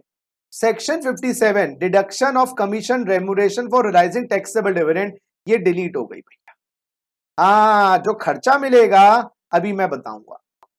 तो अब रिकैप करें, डिविडेंड फॉरेन कंपनी का तो पहले भी टैक्सेबल था, अब डोमेस्टिक कंपनी का भी टैक्सेबल हो जाए, डोमेस्टिक कंपनी का भी टैक्सेबल हो जाए। और डिविडेंड बोले तो एक्चुअल और डीम्ड दोनों, डिविडेंड बोले तो इंटरिम फाइनल दोनों। ठीक है, आ जाइए, डीम्ड डिविडेंड 5 होते हैं, A B C D E, section 222। ये डिविडेंड है नहीं मान लेंगे, तो लॉजिक मत लगाना, जो इनका लॉजिक है वो मैं जब आपको इलेबोरेट क्लासेस करते हैं उसमें लॉजिक बताते हैं, लेकिन अभी समझिएगा 5 नकली वो डिविडेंड है। 222A में कंपनी ने एसेट्स बांट दी, डीम्ड डिविडेंड, मेरे हाथ में टैक्सेबल एसेट्स की मार्केट वैल्यू। कंपनी ने डिबेंचर डिपॉजिट्स बांट दिए शेयर होल्डर्स को, वो जो डिबेंचर डिपॉजिट्स मुझे मिले मेरे हाथ में, उनकी वैल्यू टैक्सेबल। बिल्कुल दोस्तों, 222B। एक सेकेंड दोस्तों, कंपनी ने बोनस दिया है, यस, कौन से शेयर होल्डर को? प्रेफरेंस शेयर होल्डर को, ये डीम डिविडेंड माना जाए। अगर बोनस इक्विटी को दिया है, डीम डिविडेंड नहीं है, डीम डिविडेंड नहीं है। बोनस प्रेफरेंस को दिया है, deem dividend. Money assets liquidation पे दी जाए, किसको? इक्विटी शेयर होल्डर को, डीम डिविडेंड। प्रेफरेंस को दिया जाए, नॉट डीम डिविडेंड। और रिडक्शन ऑफ कैपिटल पर, रिडक्शन ऑफ कैपिटल पर, यस, इक्विटी को पैसा दिया जाए, डीम डिविडेंड। प्रेफरेंस को दिया जाए, डीम डिविडेंड नहीं है। 222E में क्या है दोस्तों क्लोजली हेल्ड कंपनी, भाई साहब क्लोजली हेल्ड कंपनी क्या है? जो 218 में कवर्ड नहीं है। मोटा मोटा सर क्या होती हैं? अरे बेटा प्राइवेट कंपनीज और unlisted public companies. Unlisted public companies लिख लो बेटा, private companies, unlisted public companies, ये होती है closely held company. Sir closely held company 218 में कवर्ड नहीं है, तो 218 में कंपनी जो कवर्ड होती है उसको क्या कहते हैं? बेटा 218 में जो कवर्ड होती है उनको कहते हैं public is substantially interested widely held companies. जो 218 में कवर्ड नहीं है उनको बोलते हैं क्लोजली हेल्ड, जो 218 में कवर्ड है वाइडली हेल्ड। और वाइडली हेल्ड कंपनी की डेफिनेशन में सर क्या क्या आता है? Company owned by the government और द आरबीआई। 40% कंपनी के शेयर गवर्नमेंट या आरबीआई के पास। ऊपर ओन्ड बाय द गवर्नमेंट का मतलब है फुल्ली ओन्ड हो। Company registered under section 25 of the companies act. अब आपका सेक्शन 25 से सेक्शन 8 हो गया है, नॉन प्रॉफिट कंपनीज। कंपनी जिसका प्रिंसिपल बिजनेस डिपॉजिट एक्सेप्ट करना है मेंबर से, जो डिपॉजिट एक्सेप्ट करती है, और जिसका 50% shares, equity shares cooperative society hold करती है। यस, और एक पॉइंट और लिख लीजिएगा, लास्ट डे को शेयर्स लिस्टेड है, जिसके लास्ट डे को शेयर्स मेरे बच्चों लिस्टेड है। तो ये 218 की कंपनी। सर इसका लॉजिक क्या है? 218 अरे बेटा 218 की कंपनियों पे सरकार का नियंत्रण थोड़ा कम रहता है, क्योंकि वाइडली हेल्ड है, गवर्नमेंट का कंट्रोल है, लोगों का कंट्रोल है, लिस्टेड कंपनी है, वैसे सीधी रहती है। जैसे बड़ा भाई वैसे सीधा होता है, छोटा थोड़ा सा बिगड़ा हुआ होता है, उस पर नजर रखने की बात है। मैं अपने पर्सनल एक्सपीरियंस से कह रहा हूं। तो वही वाली बात है, ये बड़ा कंपनियां होती हैं। तो छोटी कंपनियां जो क्लोजली हेल्ड हैं, अगर शेयर होल्डर को लोन दे दें जिसके पास मिनिमम 10% इक्विटी शेयर है, तो भाई लोन लेने वाला गया, उसके हाथ में डीम्ड डिविडेंड। अच्छा वो खुद ना लोन ले, 10% शेयर होल्डर वो एक एंटिटी को लोन दिलवा दे जिसमें वो उसका सब्सटैंशियल इंटरेस्ट है। जैसे मेरी कंपनी है Sachin Gupta private limited. Sachin Gupta private limited में मेरे पास 40% शेयर है, 40% शेयर्स है मेरे पास, तो 10% शेयर तो हो गए। Sachin Gupta private limited loan देते सचिन गुप्ता को, तो सचिन गुप्ता के हाथ में डीम्ड डिविडेंड। सर ये तो लोन है, लोन लोन ना रहा बन गया डिविडेंड। ये लोन का अमाउंट टैक्सेबल होगा सचिन गुप्ता के हाथ में। बात खत्म। अब मैं बड़ा चालाक हूं, मैंने खुद रिसीव नहीं किया, मैंने एक पार्टनरशिप बनाई, उसमें मेरा 20% कंट्रोल है, पार्टनरशिप को दिलवा दिया, गवर्नमेंट का ये भी डीम्ड डिविडेंड। ये पार्टनरशिप फर्म के हाथ में डीम्ड डिविडेंड बन जाएगा, क्योंकि मेरा उसमें सब्सटैंशियल इंटरेस्ट है। और तुम मेरे दोस्त हो, मैंने तुम्हें लोन दिलवा दिया और मैंने कहा तुम्हें लोन लेने के बाद पैसा मुझे दे देना। सरकार ने पकड़ लिया, ना ना ना ना, ये भी डीम्ड डिविडेंड। तो 3 तरीके से डीम्ड डिविडेंड बनता है। Closely held company loan share holder को दे जिसके पास 10% शेयर्स हैं, किसी एंटिटी को दे जिस एंटिटी में मेरा सब्सटैंशियल इंटरेस्ट है, या किसी पर्सन को मेरे बिहाफ पे लोन दे मिल जाए, तीनों ही केस में डीम्ड डिविडेंड माना जाएगा। और एक बात और याद रखिएगा, चाहे ए हो या बी हो या सी हो या डी हो या ई हो, एक लाइन लिख लेना, to the extent of capitalized profits, to the extent of accumulated profits, to the extent of accumulated profits, to the extent of accumulated profits।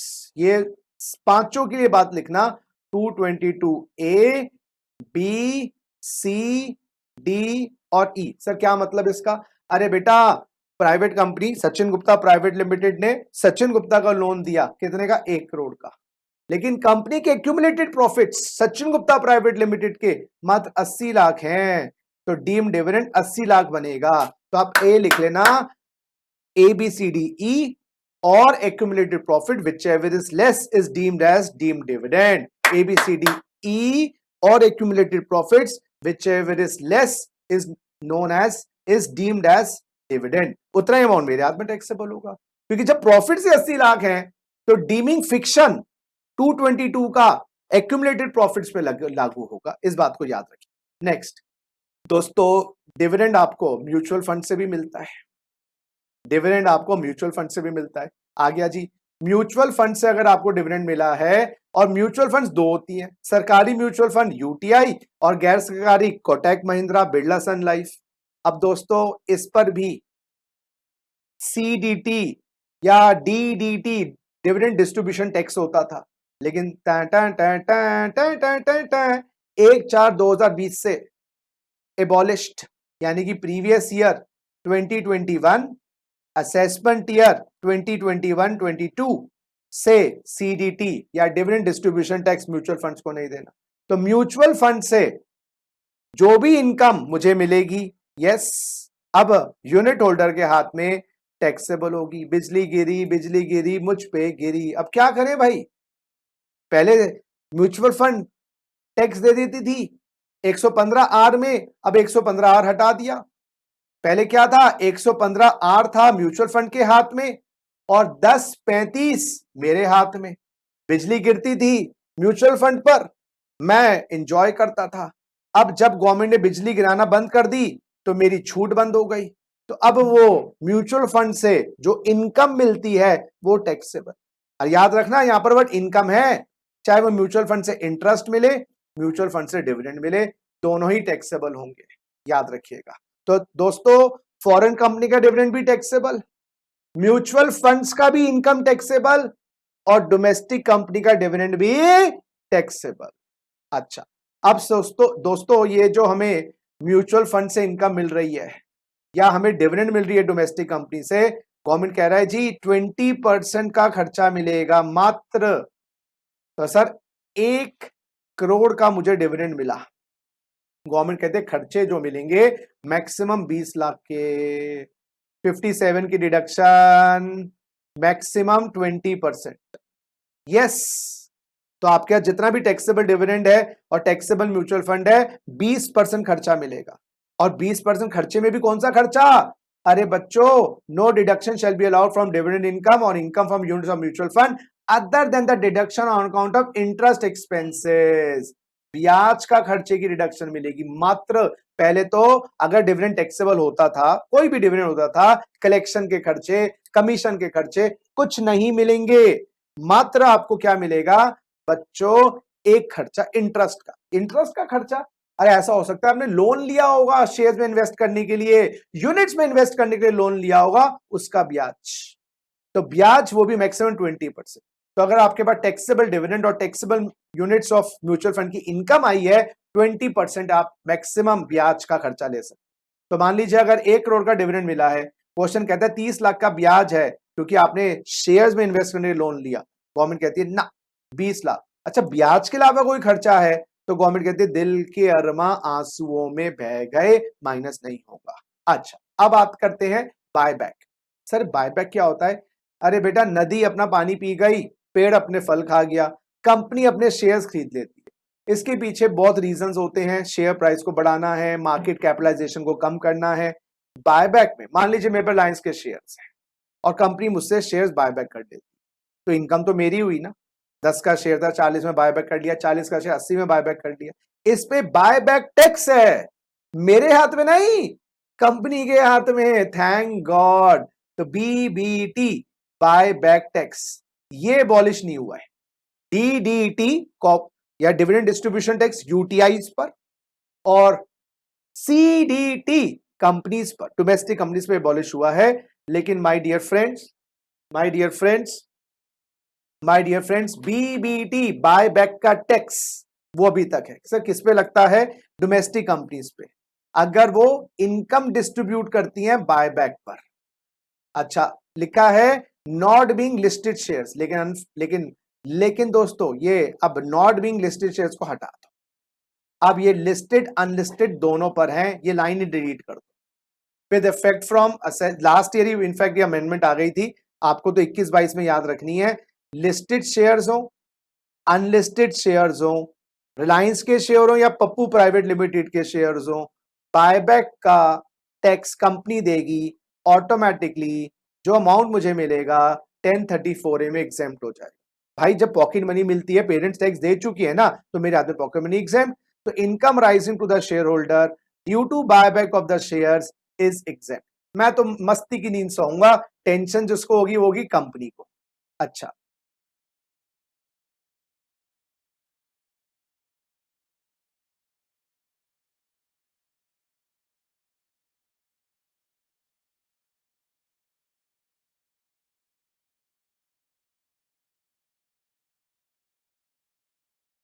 उसी वक्त लाइट चली गई। Last dialogue. तो यहां पर ये कहा गया है भाई बीबीटी कंपनी दे देगी तो आपको क्या टेंशन है, आपके हाथ में एग्जेम्पशन है। लेकिन कंपनी बीबीटी कितने अमाउंट पे देगी?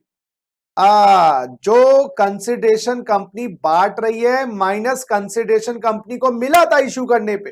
कंपनी बायबैक कर रही है 10,000 शेयर का, 5,000 शेयर का, 3,000 शेयर का। सुनिएगा मेरी बात, मैंने जूम कर दिया है, जरा और कर दूं जूम। लो जी, कंपनी बायबैक टैक्स दे रही है या बायबैक कर रही है 10,000 शेयर का, 5,000 शेयर का, 20,000 शेयर।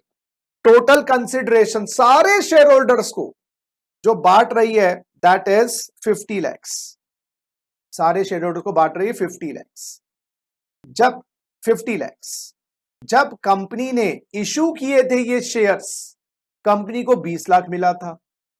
तो कंपनी बीबीटी 30 लाख पे देगी, याद रखिएगा।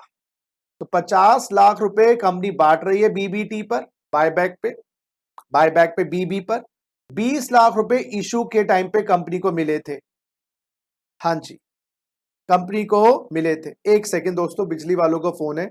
हेलो, हाँ भैया लाइट आ गई जी, thank you, thanks a lot जी। तो 50 लैक्स माइनस 20 लैक्स 30 लैक्स पे बीबीटी कंपनी को देना पड़ेगा। और बीबीटी की परसेंटेज क्या है? 20% plus 12% surcharge plus 4% health and education cess. Guys please interact करिएगा मेरे साथ, कुछ समझना है तो बोलिएगा। ये बना बेटा, बताता हूं मैं आपको, 20% इंटू 1.12 इंटू 1.04 बेटा 23.296%, 23.296%। और 30 लाख पे देना पड़ेगा इंटू 30 लाख, तो अप्रोक्सीमेटली 6,98,880 रुपए, 6,98,880 रुपए देने पड़ेंगे कंपनी को। और देखो, तो buyback means purchase by the company of its own shares. Distributed income means consideration paid by the company 50 lakh. And company ने जो अमाउंट रिसीव किया इशू के टाइम पर, जब अलॉटमेंट करी गई होगी ना बेटा, आईपीओ निकाला होगा, एफपीओ निकाला होगा, तो जो 30 लाख पे बीबीटी देगी। और बीबीटी 20% प्लस 12% प्लस 4% 23.296%। और मेरे हाथ में चैन की नींद सोऊंगा। लाइट नहीं गई इस बार, थैंक गॉड। आइए नेक्स्ट, दूसरी income casual income. Casual income 115 BB में आती है, जिसमें lottery, crossword puzzles, horse races, other races, सब ये लक बेस्ड इनकम्स हैं।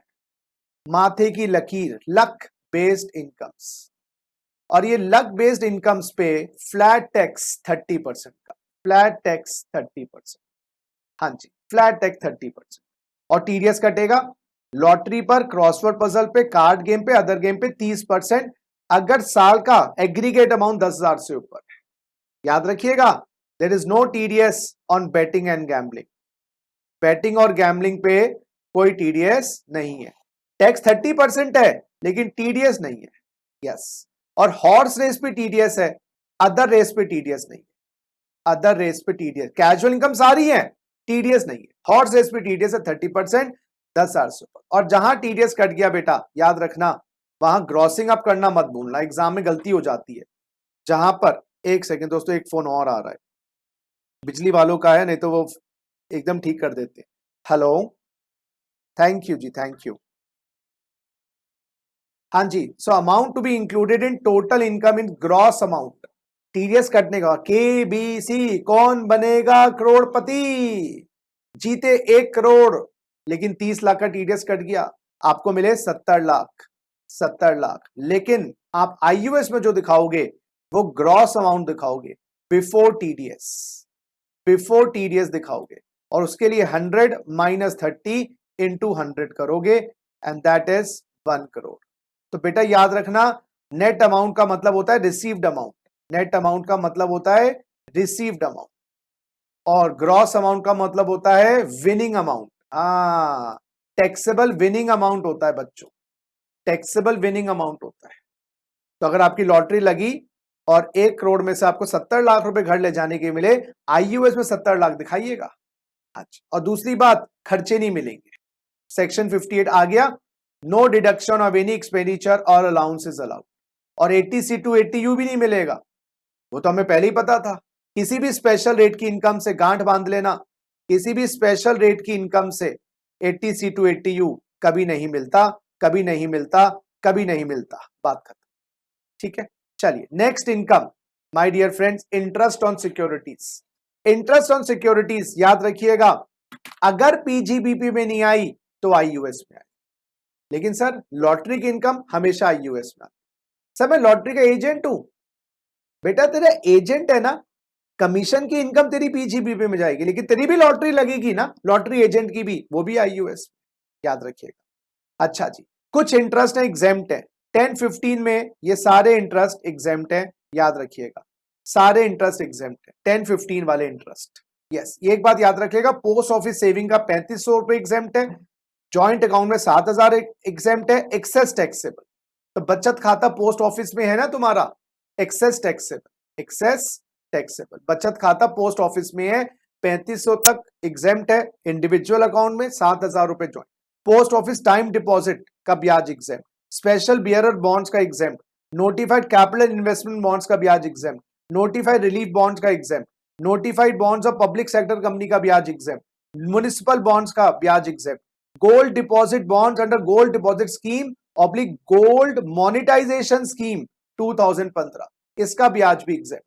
और ये नॉन रेजिडेंट को ब्याज मिलता है IFSC, international financial service centre में उसका यूनिट है, और उसको ब्याज मिलता है, वो भी एग्जेम्प्ट। तो 10-15 में ये 9 ब्याज है बेटा, रट्टा मार लो, एग्जेम्प्ट। इसके अलावा अगर आपको कोई और इंटरेस्ट मिलता है, बॉन्ड्स डिबेंचर, सिक्योरिटीज का मतलब बॉन्ड्स और डिबेंचर्स, बॉन्ड्स और डिबेंचर्स, इस पे भी टीडीएस है।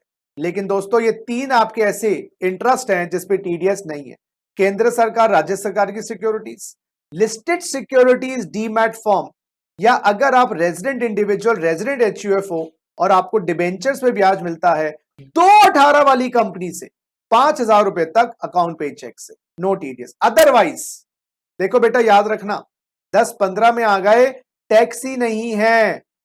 जब दिल ही टूट गया जी कर क्या करेंगे, जब टैक्स ही नहीं है तो टीडीएस भी नहीं है, जब टैक्स ही नहीं है टीडीएस ही नहीं है। लेकिन दोस्तों हर सिचुएशन में जो टैक्स नहीं है, 10-15 में टैक्स नहीं है ना, बाकी तो टैक्स तो है, टीडीएस नहीं है। इधर इधर टैक्स तो है, टीडीएस नहीं है, टैक्स तो है। अच्छा बात समझिएगा, तो केंद्र सरकार राज्य सरकार की सिक्योरिटीज पे टीडीएस नहीं है, ग्रॉसिंग अपनी करना, यहां पर net is equal to gross, gross is equal to net, यहां पर ग्रॉसिंग अपनी करना। अदरवाइज आपका 10% रेट ऑफ टीडीएस। पिछले साल कोविड का सिचुएशन थी, तो गवर्नमेंट ने टीडीएस के रेट्स को, जहां तक मुझे याद आ रहा है 14 मई से 2020 से 31 मार्च 2021 इस रेट को घटा के 7.5% कर दिया। याद लिखिएगा।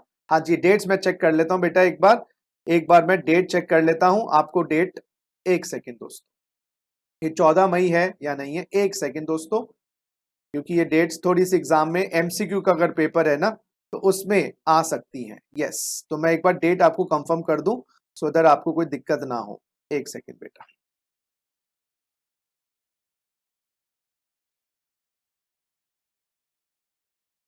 हाँ जी, डेट्स मैं आपको कंफर्म कर दूं, एग्जैक्ट डेट्स, एक सेकेंड मेरे प्यारे बच्चों। हाँ जी, 14 मई से, तो 14 मई 2020 से 31 मार्च 2021 के बीच में मिलेगा इंटरेस्ट ऑन सिक्योरिटीज का टीडीएस, इंटरेस्ट ऑन सिक्योरिटीज मिलेगा टीडीएस का 7.5।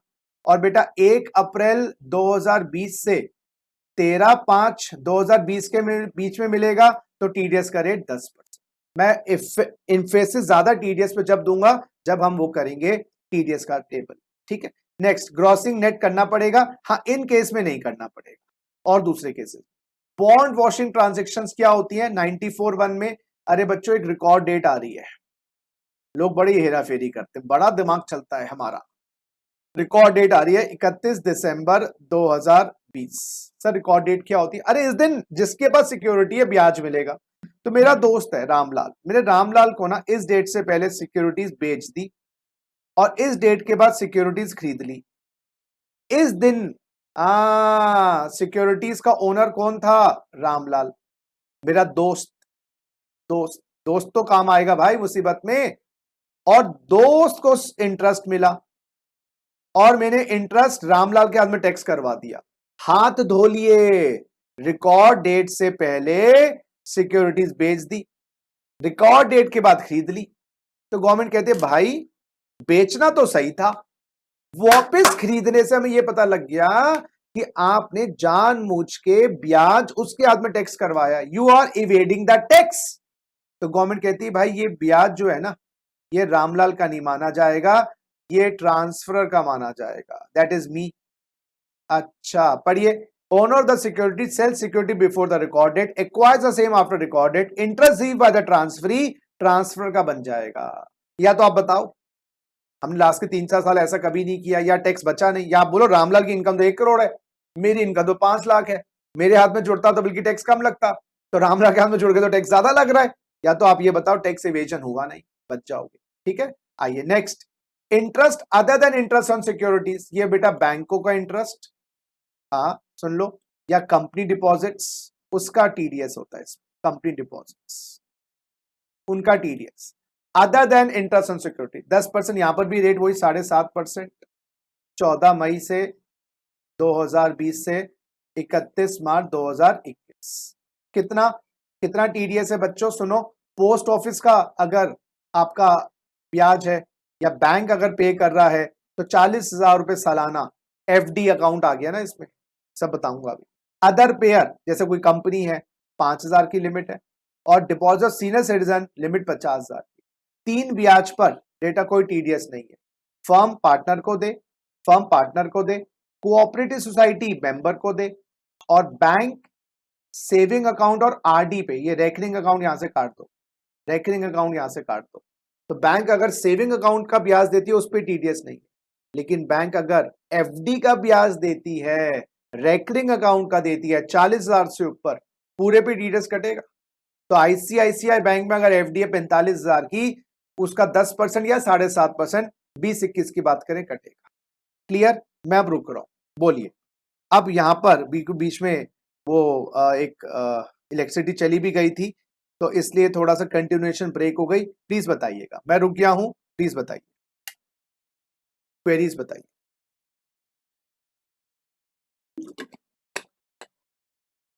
आई थिंक आधे घंटे में ये चैप्टर हमारा फिनिश हो जाएगा, कुछ मेजर चीजें रह नहीं गई हैं। प्लीज बताइए, मैंने जूम कर दिया है, आप लोगों को क्लियर हो गया होगा, प्लीज बताइए। चलिए नेक्स्ट है बेटा, income from letting of plant machinery furniture. Plant machinery furniture, देखो अगर तुम्हारा बिजनेस है जनरेटर को किराए पे देने का, फर्नीचर को किराए पे देने का, एसी टीवी फ्रिज को किराए पे देने का, तो बेटा बिजनेस। अगर तुम्हारा ये बिजनेस नहीं है तो आईयूएस, बात खत्म। ठीक है, नेक्स्ट, अगर तुम्हारा कंपोजिट लेटिंग का काम है, जैसे वो गेस्ट हाउस पीजी होते हैं ना, पीजी और गेस्ट हाउस, उसके अंदर क्या होता है, एसी टीवी फ्रिज बिजली पानी सब लगा के दिए जाते हैं। तो अगर आपका पीजी और गेस्ट हाउस का काम है और बिजनेस है आपका, तो बिजनेस, उसको बोलते हैं कंपोजिट लेटिंग आउट।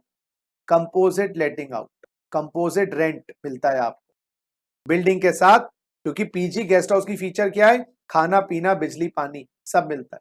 अब सुनिएगा मेरी बात, अगर आपका ये बिजनेस है, गेस्ट हाउस का काम है, पीजी का काम है, फिर तो बात खत्म। लेकिन अगर दोस्तों मैंने भी किसी को पीजी अपने छत पे दे रखा है, एक दोस्त को, मेरा ये काम नहीं है, तो आईयूएस में इनकम आएगी, सिंपल सी बात। तो 2 इनकम कितनी सरलता से हमने कर ली। प्लांट मशीनरी फर्नीचर का, प्लांट मशीनरी फर्नीचर का काम है आप लोगों का, फोन दे जाना, प्लांट मशीनरी फर्नीचर का काम है आपका, बिजनेस है। तो बेटा जैसे शादी में कोई पंडाल, कोई फर्नीचर, कोई एसी, कोई ये सब चीजें देते हैं किराए पे, जनरेटर किराए पे मिलता है, तो जो किराए पे दे रहा है उसका बिजनेस, और किराए पे नहीं तो आईयूएस। और मेरा अगर पीजी गेस्ट हाउस का काम है तो बिजनेस, और पीजी गेस्ट हाउस का काम नहीं है फिर भी मैंने फैसिलिटीज लगाकर एक रेंट के लिए दे दी, इकट्ठे रेंट के लिए, जो सेपरेबल नहीं है, तो आईयूएस। लेकिन याद रखिएगा जब डी और ई इनकम्स आईयूएस में आएंगी तो खर्चे क्या मिलेंगे? रिपेयर के खर्चे मिलेंगे 57 सेक्शन में, बिल्कुल मिलेंगे। इंश्योरेंस के मिलेंगे, डेप्रीसिएशन मिलेगा सेम लाइक 32।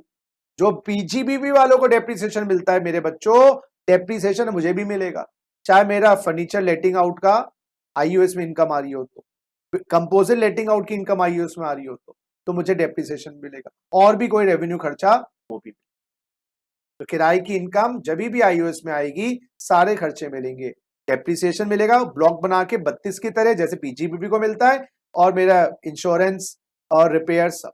नेक्स्ट इनकम है बेटा कीमैन इंश्योरेंस पॉलिसी।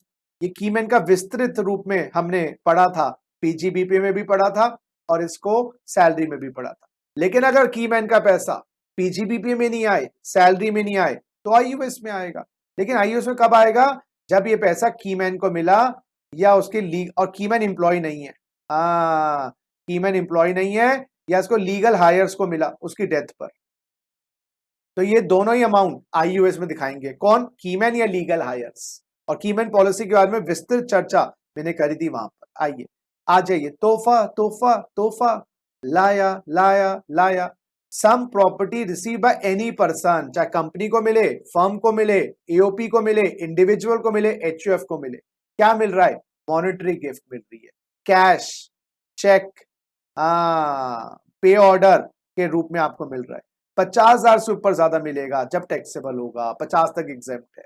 और स्पेसिफाइड सर्कमस्टांसेस के अलावा मिले, अगर स्पेशल केसेस में मिले पूरा एग्जेम्प्ट है। कौन से ऐसे स्पेशल केसेस हैं दोस्तों जहां पर सारा का सारा अमाउंट एग्जेम्प्ट है? आइए जरा वो स्पेशल सर्कमस्टांसेस देख लें। बल्ले बल्ले वाले cases, sum of money receive from the following will not be included total, 100% exempt बेटा। तो अगर आपको मॉनेटरी गिफ्ट मिले, रिलेटिव से मिले, एग्जेम्प्ट। रिलेटिव का मीनिंग ये है, ये आपको पढ़ ही रखा होगा। रिलेटिव में मोटा मोटा कजन्स नहीं आते, मैं आपको हिंट दे रहा हूं, कजन्स नहीं आते रिलेटिव में। रिलेटिव में आपके मदर की साइड के सारे रिलेशंस आते हैं, सारे आते हैं, फादर के साइड के आते हैं, और आपके वाइफ के या आपके हस्बैंड के साइड के सारे रिलेशंस आते हैं। आपके चाचा, बुआ, फूफा, जीजा, ताऊ सब आते हैं, साला साली सब आते हैं, लेकिन कजन्स नहीं आते। कजन्स नहीं आते, उनके बच्चे नहीं आते, चाचा ताऊ के बच्चे, फूफा जीजा के बच्चे, साली साली के बच्चे, वो कवर्ड नहीं है। तो इनके किड्स अलाउड नहीं। हाँ, किड्स में आपकी किड्स अलाउड है खाली, यस। तो किड्स अलाउड नहीं है। आपके जो कजन्स होते हैं ना, kids of uncles and aunts, kids of uncles and aunts, जो आपकी अंकल्स और आंट्स हैं, इनके किड्स अलाउड नहीं है। एक सेकेंड बच्चों, चलिए। तो पहली बात, रिलेटिव से मिले 100% टैक्स फ्री, शादी पे मिले 100% एग्जेम्प्ट, विल में मिले, विल मतलब वसीयत, इनहेरिटेंस, विरासत, 100% एग्जेम्प्ट। मरने वाली की आखिरी इच्छा का सम्मान करते हुए आपको कोई पैसा मिले, exempt. Receive from registered trust, registered local authority, trust registered हो बेटा 12AA में या 12AB के अंदर, और लोकल अथॉरिटी रजिस्टर्ड हो 1020 के अंदर। हाँ जी, और उनको भी मिले, ट्रस्ट को भी मिले, लोकल ट्रस्ट को भी मिले पैसा, एग्जेम्प्ट है। Receive by trust. अच्छा, university, education institution, hospital, NGOs, non profit, NPOs जो 1023 में रजिस्टर्ड है, उनसे आपको पैसा मिले, एग्जेम्प्ट। या आपको किसी क्लास ऑफ पर्सन से मिले, प्रिस्क्राइब्ड पर्सन है। यहां पर दोस्तों वो दिल्ली में ना unauthorised colonies, unauthorised colonies regularised करी गई थी, अनऑथराइज्ड कॉलोनीज रेगुलराइज्ड करी गई थी, वहां पर प्रॉपर्टी मिली थी। वैसे तो याद रखिएगा, अभी मैं मॉनेटरी गिफ्ट की बात कर रहा हूं, तो मॉनेटरी तो आपके 6 पॉइंट्स हैं। अभी तो मॉनेटरी बात कर रहा हूं, 6 पॉइंट्स। ये तो यहां पर ये था कि भाई अगर अनऑथराइज्ड कॉलोनीज की जो रजिस्टर्ड डीड मिली थी ना, सब लोगों को रेगुलराइज कर दिया था, वो टैक्सेबल उनके हाथ में डीड नहीं होगी, क्योंकि आपको प्रॉपर्टी मिली है, लेकिन वो थी उन्हीं की, कच्चे कागज थे। आइए दोबारा से रिपीट करें, अगर मॉनेटरी गिफ्ट स्पेशल सर्कमस्टांसेस मिले, बल्ले बल्ले। अगर monetary gift non special cases में मिले, 50 तक मिले, बल्ले बल्ले। नॉन स्पेशल सर्कमस्टांसेस 50 से ऊपर मिले, सारा सम टैक्सेबल। तो दोस्त से गिफ्ट मिले 51,000 रुपए की, शादी ब्याह नहीं है, तो बेटा पूरा 51,000 रुपए आपके हाथ में टैक्सेबल हो जाएगा। Shall be included income of the receiver. तो फायदा क्या है मॉनेटरी गिफ्ट का? या तो स्पेशल केसेस में लो या नॉन स्पेशल केसेस में साल का टोटल 50 तक। नेक्स्ट, अगर आपको गिफ्ट मिलती है प्रॉपर्टी की, ये नॉन मॉनेटरी आइटम्स है। लो जी, नॉन मॉनेटरी आइटम्स में जो टैक्सेबल होने वाले आइटम्स हैं गाइस यही हैं। अच्छा, इसके अलावा other non monetary item, other non monetary item fully exempt है guys. Other non monetary item fully exempt है गाइस, फुल्ली एग्जेम्प्ट। सर क्या आया अदर नॉन मॉनेटरी आइटम में? अरे बेटा अदर नॉन मॉनेटरी आइटम में बताऊं क्या आया? इसमें आया कार, फर्नीचर एंड फिक्चर्स, इसमें इलेक्ट्रॉनिक इक्विपमेंट्स, आपके क्लोथ्स, एसेसरीज, सारा का सारा एग्जेम्प्ट है। लिख लो भैया, टैक्सेबल मात्र क्या है?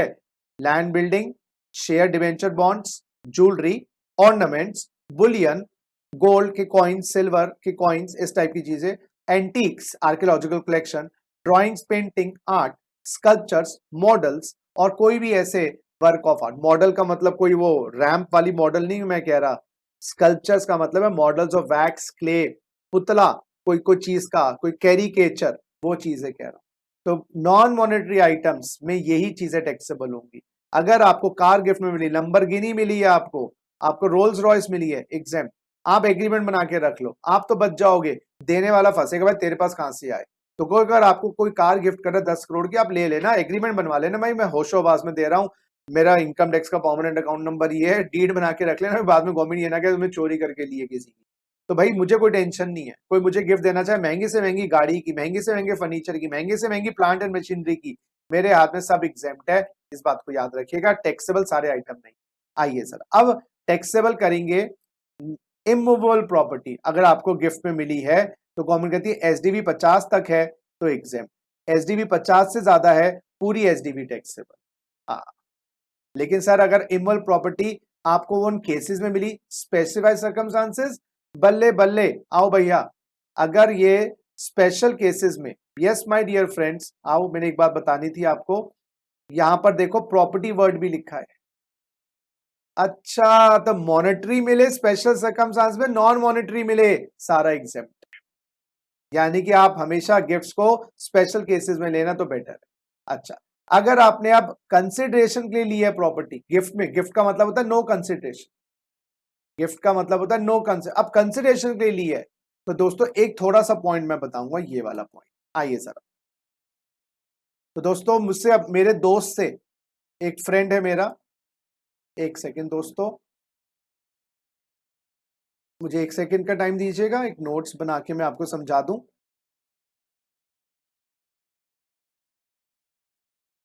हाँ जी, मेरा दोस्त है, वो मुझे लैंड दे रहा है, उसकी एसडीवी 50 लाख है और मैं उससे ना परचेज कर रहा हूं, गिफ्ट में नहीं है, परचेज कर रहा हूं। सुनिए मेरी बात, मैं परचेज कर रहा हूं गाइस, ये ऐसा करो, इसको कर दो 55 लैक्स, मैं परचेज कर रहा हूं 50 लैक्स में। मेरे अपने फ्रेंड से एक जमीन जिसकी एसडीवी 55 लाख है, मेरे बच्चों एसडीवी 55 लाख है, 55 लाख परचेज कर रहा हूं 50 लाख के लिए। तो क्या टैक्स ट्रीटमेंट होगा मेरे हाथ में, मैं बताऊं? आपने एसडीवी से कम में लिए, हाँ जी सर कम में लिए, लेकिन दोस्तों गवर्नमेंट एक मार्जिन देती है आपको, और मार्जिन क्या है? 50,000, सुनो मेरी बात, और 10% of the consideration whichever is high, whichever is high। अच्छा, 10% ऑफ द कंसिडरेशन, मैं आपको समझाने की कोशिश कर रहा हूं। कंसिडरेशन सर 50 लाख, गवर्नमेंट कहते हैं 10% ऐड कर लो उसमें, 55 लाख है ना, 50 लाख का 10% 5 लाख, तो 50,000 तो लेस ही है। 55 लाख से ऊपर एसडीवी है क्या? नहीं है, तो ये एग्जेम्प्ट हो गई।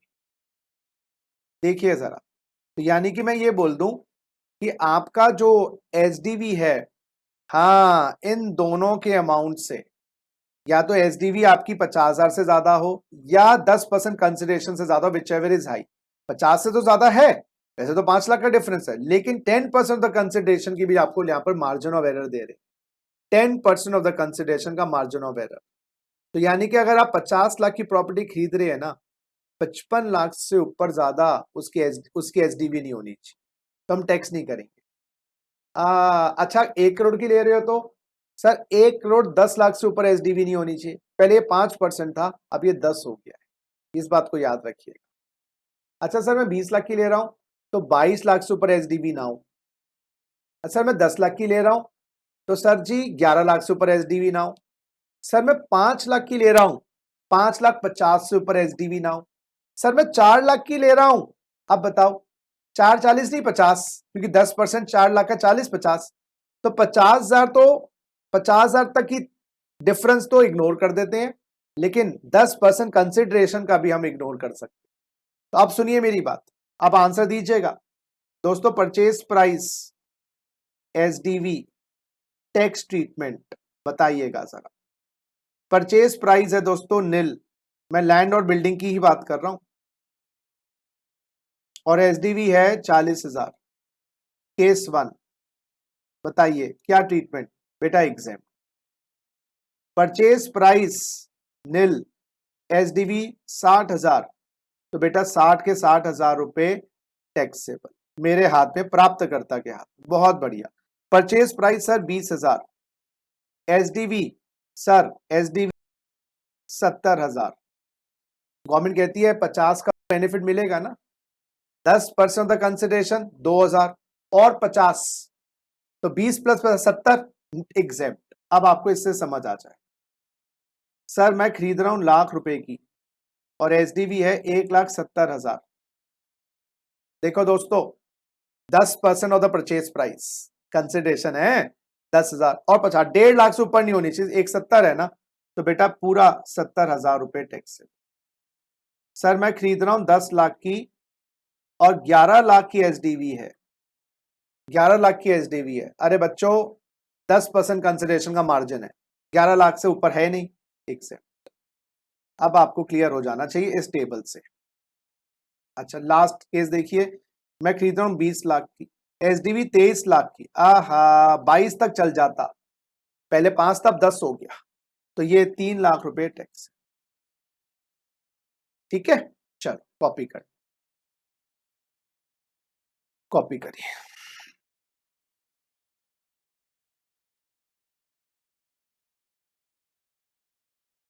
नेक्स्ट आइए जी।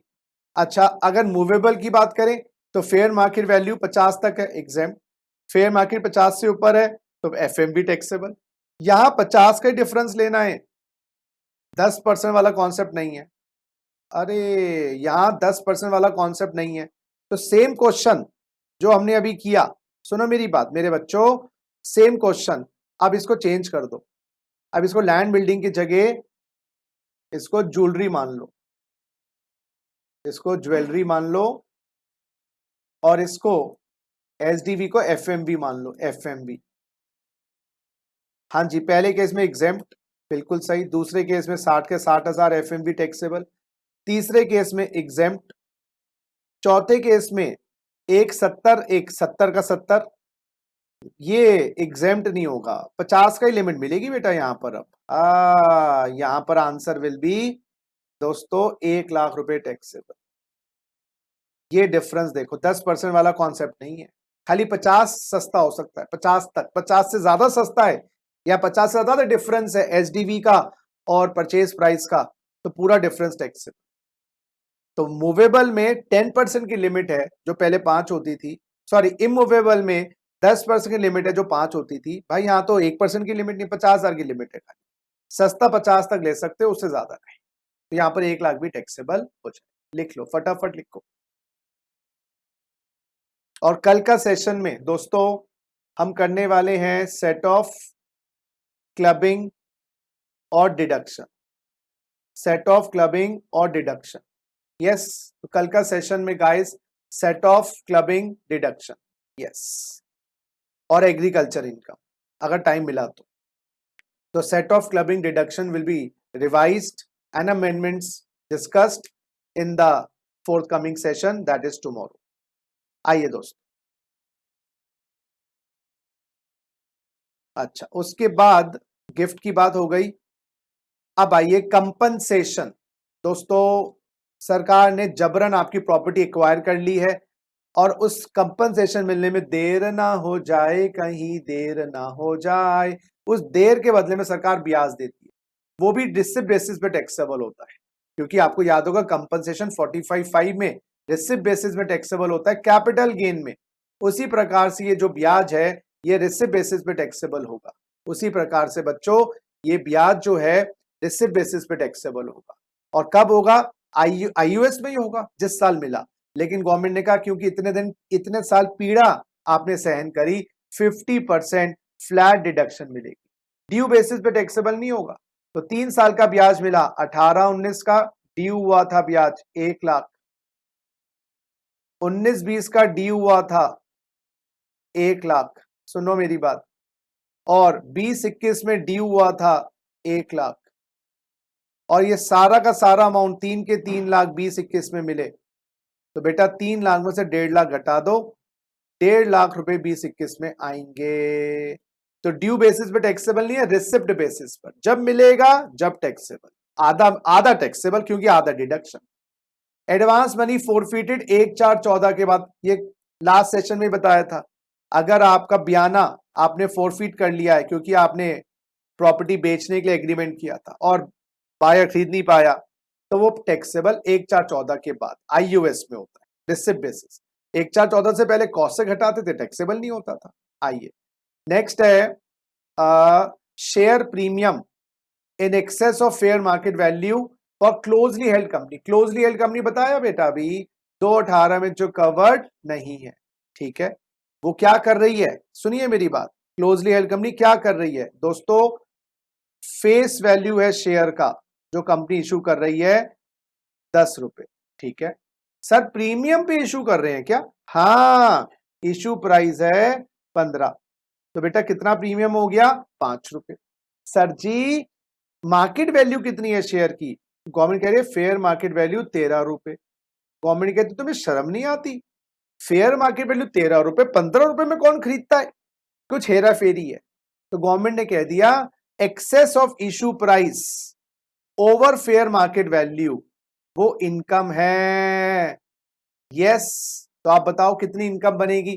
तो बेटा इशू प्राइस 15 है, फेयर मार्केट वैल्यू 13 है, 2 रुपए प्रति शेयर इनकम मान ली जाएगी कंपनी की, 2 रुपए प्रति शेयर, और जितने शेयर इशू किए। लेकिन रेजिडेंट को इशू, हाँ बस।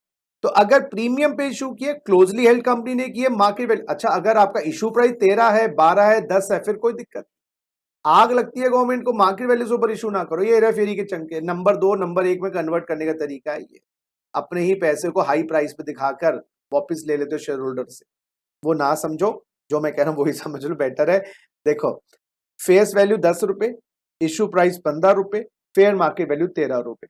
Access of issue price over fair market value is deemed as income.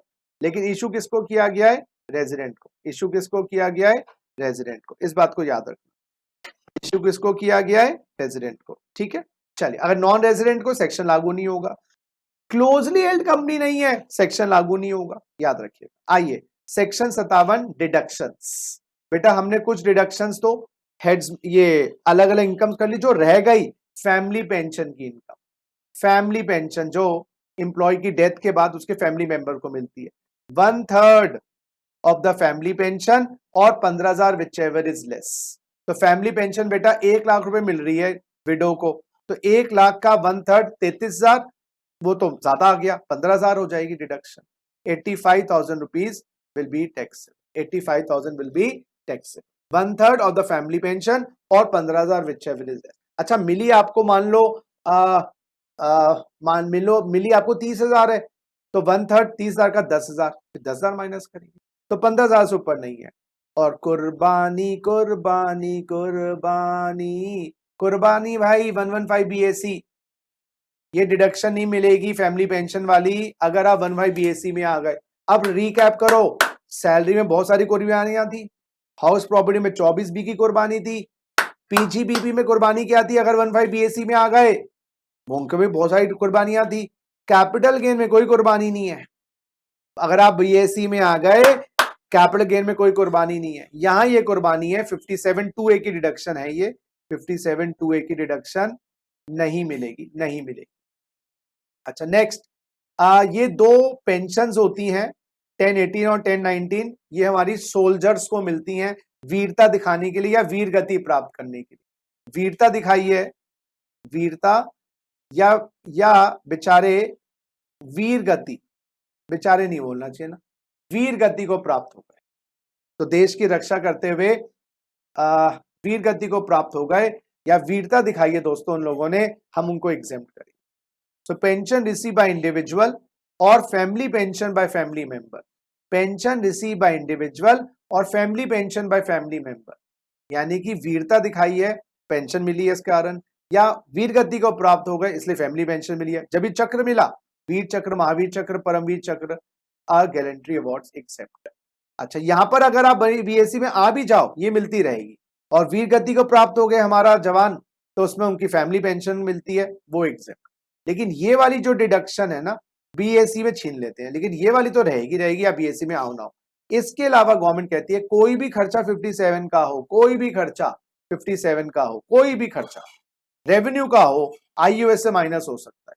कोई भी खर्चा आपका आईयूएस का हो, 57 में रेवेन्यू खर्चा किसी भी आईयूएस से इनकम से माइनस हो सकता है। हाँ, डिविडेंड के लिए नहीं है ये, डिविडेंड में तो 20% नहीं मिलेगा, वो भी इंटरेस्ट एक्सपेंस। और दो इनकम जो आईयूएस में और आती हैं, पेटेंट की इनकम दोस्तों। आप क्यों हो? ओरिजिनल इन्वेंटर हो। आगे कहां गए ओरिजिनल इन्वेंटर भाई?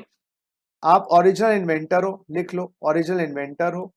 फर्स्ट टाइम इन्वेंटर हो, फर्स्ट टाइम आपने कुछ इन्वेंट किया है, और नेम अंडर पेटेंट एक्ट, आपका नाम पेटेंट एक्ट में अंकित किया गया है, तो आपको हम 10% टैक्स लगाएंगे आपकी रॉयल्टी पर, लेकिन वो पूरा टैक्सेबल होगा, 100% खर्चा नहीं मिलेंगे। अच्छा, हाँ, तो हम इन्वेंटर्स को एक लालच दे रहे हैं, आप इन सेक्शंस में आओ, 100 जितनी भी आपकी रॉयल्टी है 100% टैक्सेबल हो जाएगी, 10% टैक्स लगेगा, लेकिन इस सेक्शन में ना 5 साल तक लगातार रहना पड़ेगा। If the assessee opt for this section, तो 5 साल तक, अगर प्रीवियस ईयर 2021 में आए तो आपको 2021, 21, 22 प्लस 22, 23, हाँ, प्लस 23, 24 प्लस 24, 25, लगातार 5 साल तक रहना पड़ेगा।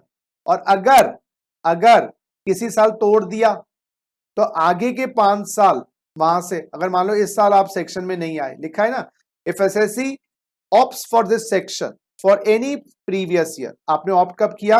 मान लीजिए यहां ऑप्ट किया मेरे बच्चों, आपने ऑप्ट किया 2021 पहले साल, तो आगे के 4 साल रहना पड़ेगा। किसी साल ऑप्ट नहीं किया, यहां पर ऑप्ट नहीं किया आपने, 5 साल तो करना है, नहीं कर रहे, तो आगे के 5 साल 1, 2 ऐसे काउंट कर लेना, आपको ये ऑफर नहीं मिलेगी। तो यानी कि बेटर है कि इस सेक्शन में आए तो 5 साल तक करो, नहीं तो किसी सेक्शन, अगर किसी साल इस सेक्शन में नहीं आए तो आगे के 5 साल, उस साल के बाद के 5 साल कूलिंग पीरियड कह लीजिए, आपका लॉक इन पीरियड कह लीजिए, आपको ये सेक्शन में आने का फायदा नहीं है। 10% टैक्स लगेगा, 1 करोड़ की रॉयल्टी मिली, 10 लाख टैक्स दिए, काम खत्म। हाँ, सरचार्ज, एजुकेशन सेस, वो तो टोटल इनकम के बेसिस पे होंगे, वो तो लगेंगे। कार्बन क्रेडिट क्या है? अगर आप कार्बन डाइऑक्साइड गैस कम करते हो तो हम एक आपको कार्बन क्रेडिट देंगे। कितना carbon dioxide? 1 tonne, 1 tonne carbon dioxide gas, इसके बदले में आपको क्रेडिट मिलेगा। जैसे आप हर क्लास को अटेंड करते हो तो मैं एक टोकन दूंगा, आपके 5 टोकन हो गए तो मैं 500 रुपए दूंगा, एक हर टोकन का 100 रुपए। इसी प्रकार से इनडायरेक्टली एक इंसेंटिव है लोगों को, यस, अपनी बिजनेस में पॉल्यूशन को कम करने के लिए, कि 1 टन कार्बन डाइऑक्साइड गैस कम करी तो यस आपको एक कार्बन क्रेडिट मिलेगा। उस कार्बन क्रेडिट का अमाउंट पूरा टैक्सेबल, 10% रेट पे पूरा टैक्सेबल, कोई खर्चा नहीं मिलेगा। सरचार्ज और एजुकेशन सेस वो तो टोटल इनकम के बेसिस पे होते हैं, वो तो लगेंगे लगेंगे। हो गया? बिल्कुल हो गया जी। एक पॉइंट बताना रह गया, जो हमारे एमपी एमएलएज होते हैं ना, एमपी एमएलएज होते हैं, इनके 2 अलाउंसेस, वैसे तो इनकी इनकम आईयूएस में आती है, एक सेक्शन 1017 होता है जहां तक मुझे याद आ रहा है, इनके डेली अलाउंस और कॉन्स्टिट्यूएंसी अलाउंस एग्जेम्प्ट होते हैं। वैसे तो एमपी एमएलए की इनकम आईयूएस में आती है, लेकिन दो एग्जेम्पशंस इनको मिलती हैं, डेली अलाउंस और कॉन्स्टिट्यूएंसी अलाउंस। डेली अलाउंस क्या होता है, जब ये असेंबली में या पार्लियामेंट में जाते हैं उसके लिए डेली अलाउंस। कॉन्स्टिट्यूएंसी अलाउंस इस एरिया के लिए। तो भाई एमपी एमएलए की सैलरी आईयूएस में आती है, एम्प्लॉय तो है नहीं। डेली अलाउंस, कॉन्स्टिट्यूएंसी अलाउंस, दो अलाउंस एग्जेम्प्ट होते हैं। लेकिन अगर ये 115 बीएससी में हमारे एमपी और एमएलए आ गए, 115 बीएसी में आ गए, कुर्बानी कुर्बानी कुर्बानी, 1017 नहीं मिलेगा। तो एमपी एमएलए की इनकम आईयूएस में आती है, पहली बात। इनके दो अलाउंसेस एग्जाम 10-17 में, डेली और कॉन्स्टिट्यूएंसी। और अगर ये 115 बीएससी में आ गए तो ये कुर्बानी है। तो 115 बीएससी में आईयूएस से संबंधित दो कुर्बानियां हैं, एक तो फैमिली पेंशन की 57(2)A में, और एमपी एमएलए की 10-17 की कुर्बानी। हो गया जी finish. Wow man, so we have finished the heads, we have finished the residential status, and my dear friends, my dear lovely friends, we have finished the residential status and the basic concepts. अब आप लोगों की कोई special request है? हमें कोई गाना, तो यहाँ पर डीजे वाले बाबू मेरा गाना बजा दे, वो तो काम कर नहीं सकता हूँ। कोई स्पेशल रिक्वेस्ट हो तो प्लीज बताइए। हाँ जी, मेरे पास 5-10 मिनट हैं, फटाफट बताइएगा। अदरवाइज अब नेक्स्ट सेशन में हम करने वाले हैं, my dear lovely friends, next session में हम करने वाले हैं set off clubbing and deductions. कोई स्पेशल रिक्वेस्ट प्लीज बताइए। एनी स्पेशल रिक्वेस्ट नहीं है तो फिर हम मिलेंगे दोबारा, और है तो मैं आपको चांस दे रहा हूं बोलने की, to make your presence felt. Yes, I am giving the chance to make your presence felt, please let me no.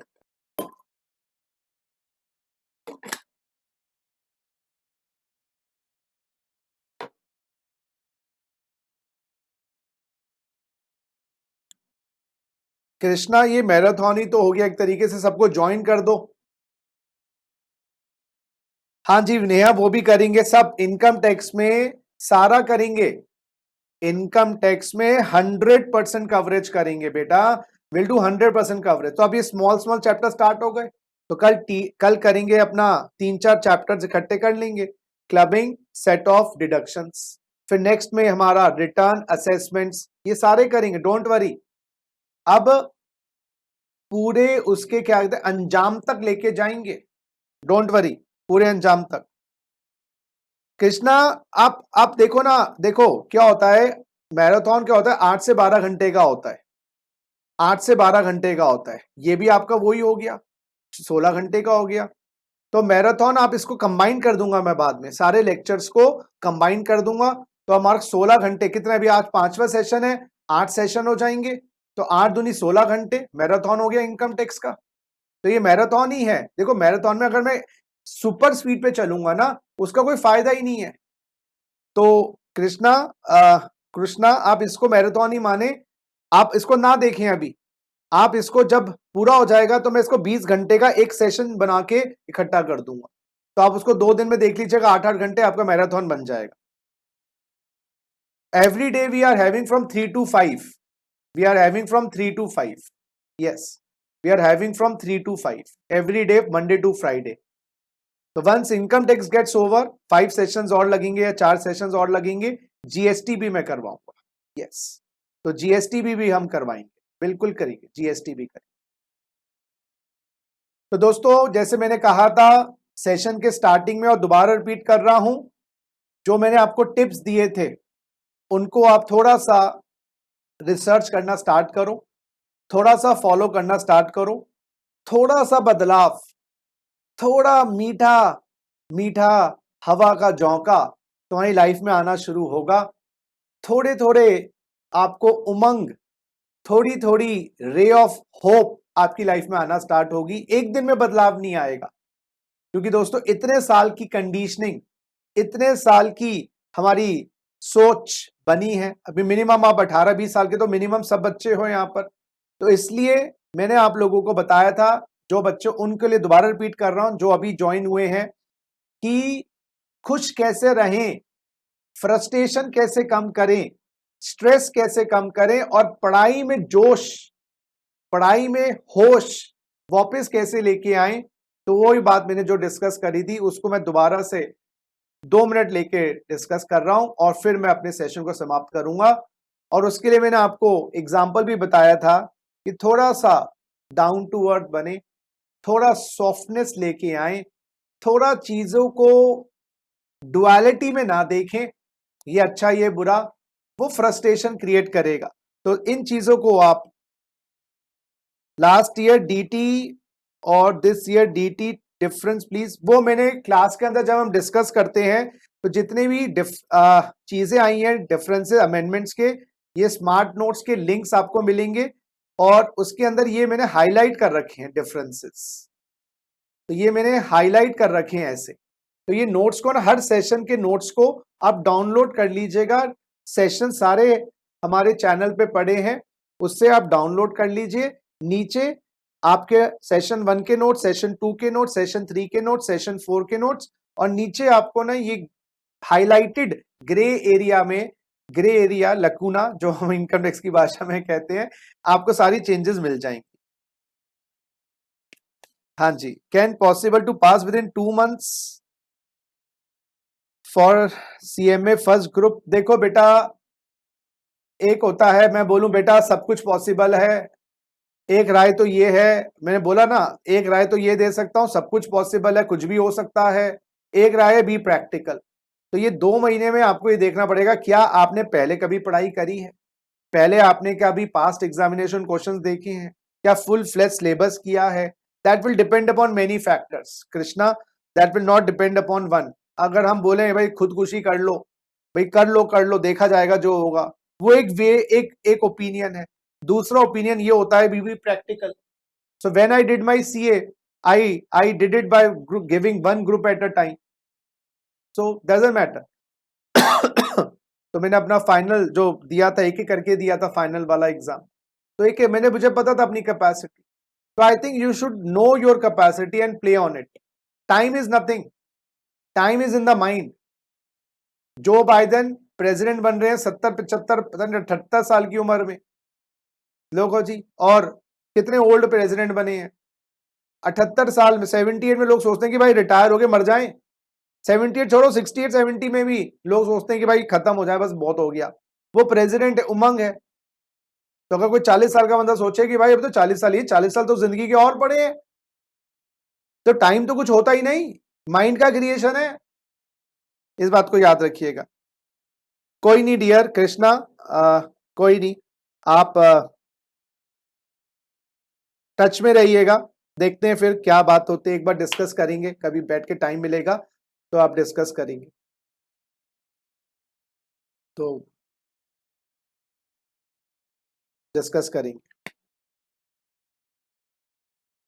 आप, ठीक है। तो be in touch with me. So चलो बच्चों, टेक केयर। सो आप लोगों की क्वेरीज नहीं है फिर इस टाइम पे, take care, God bless you, bye.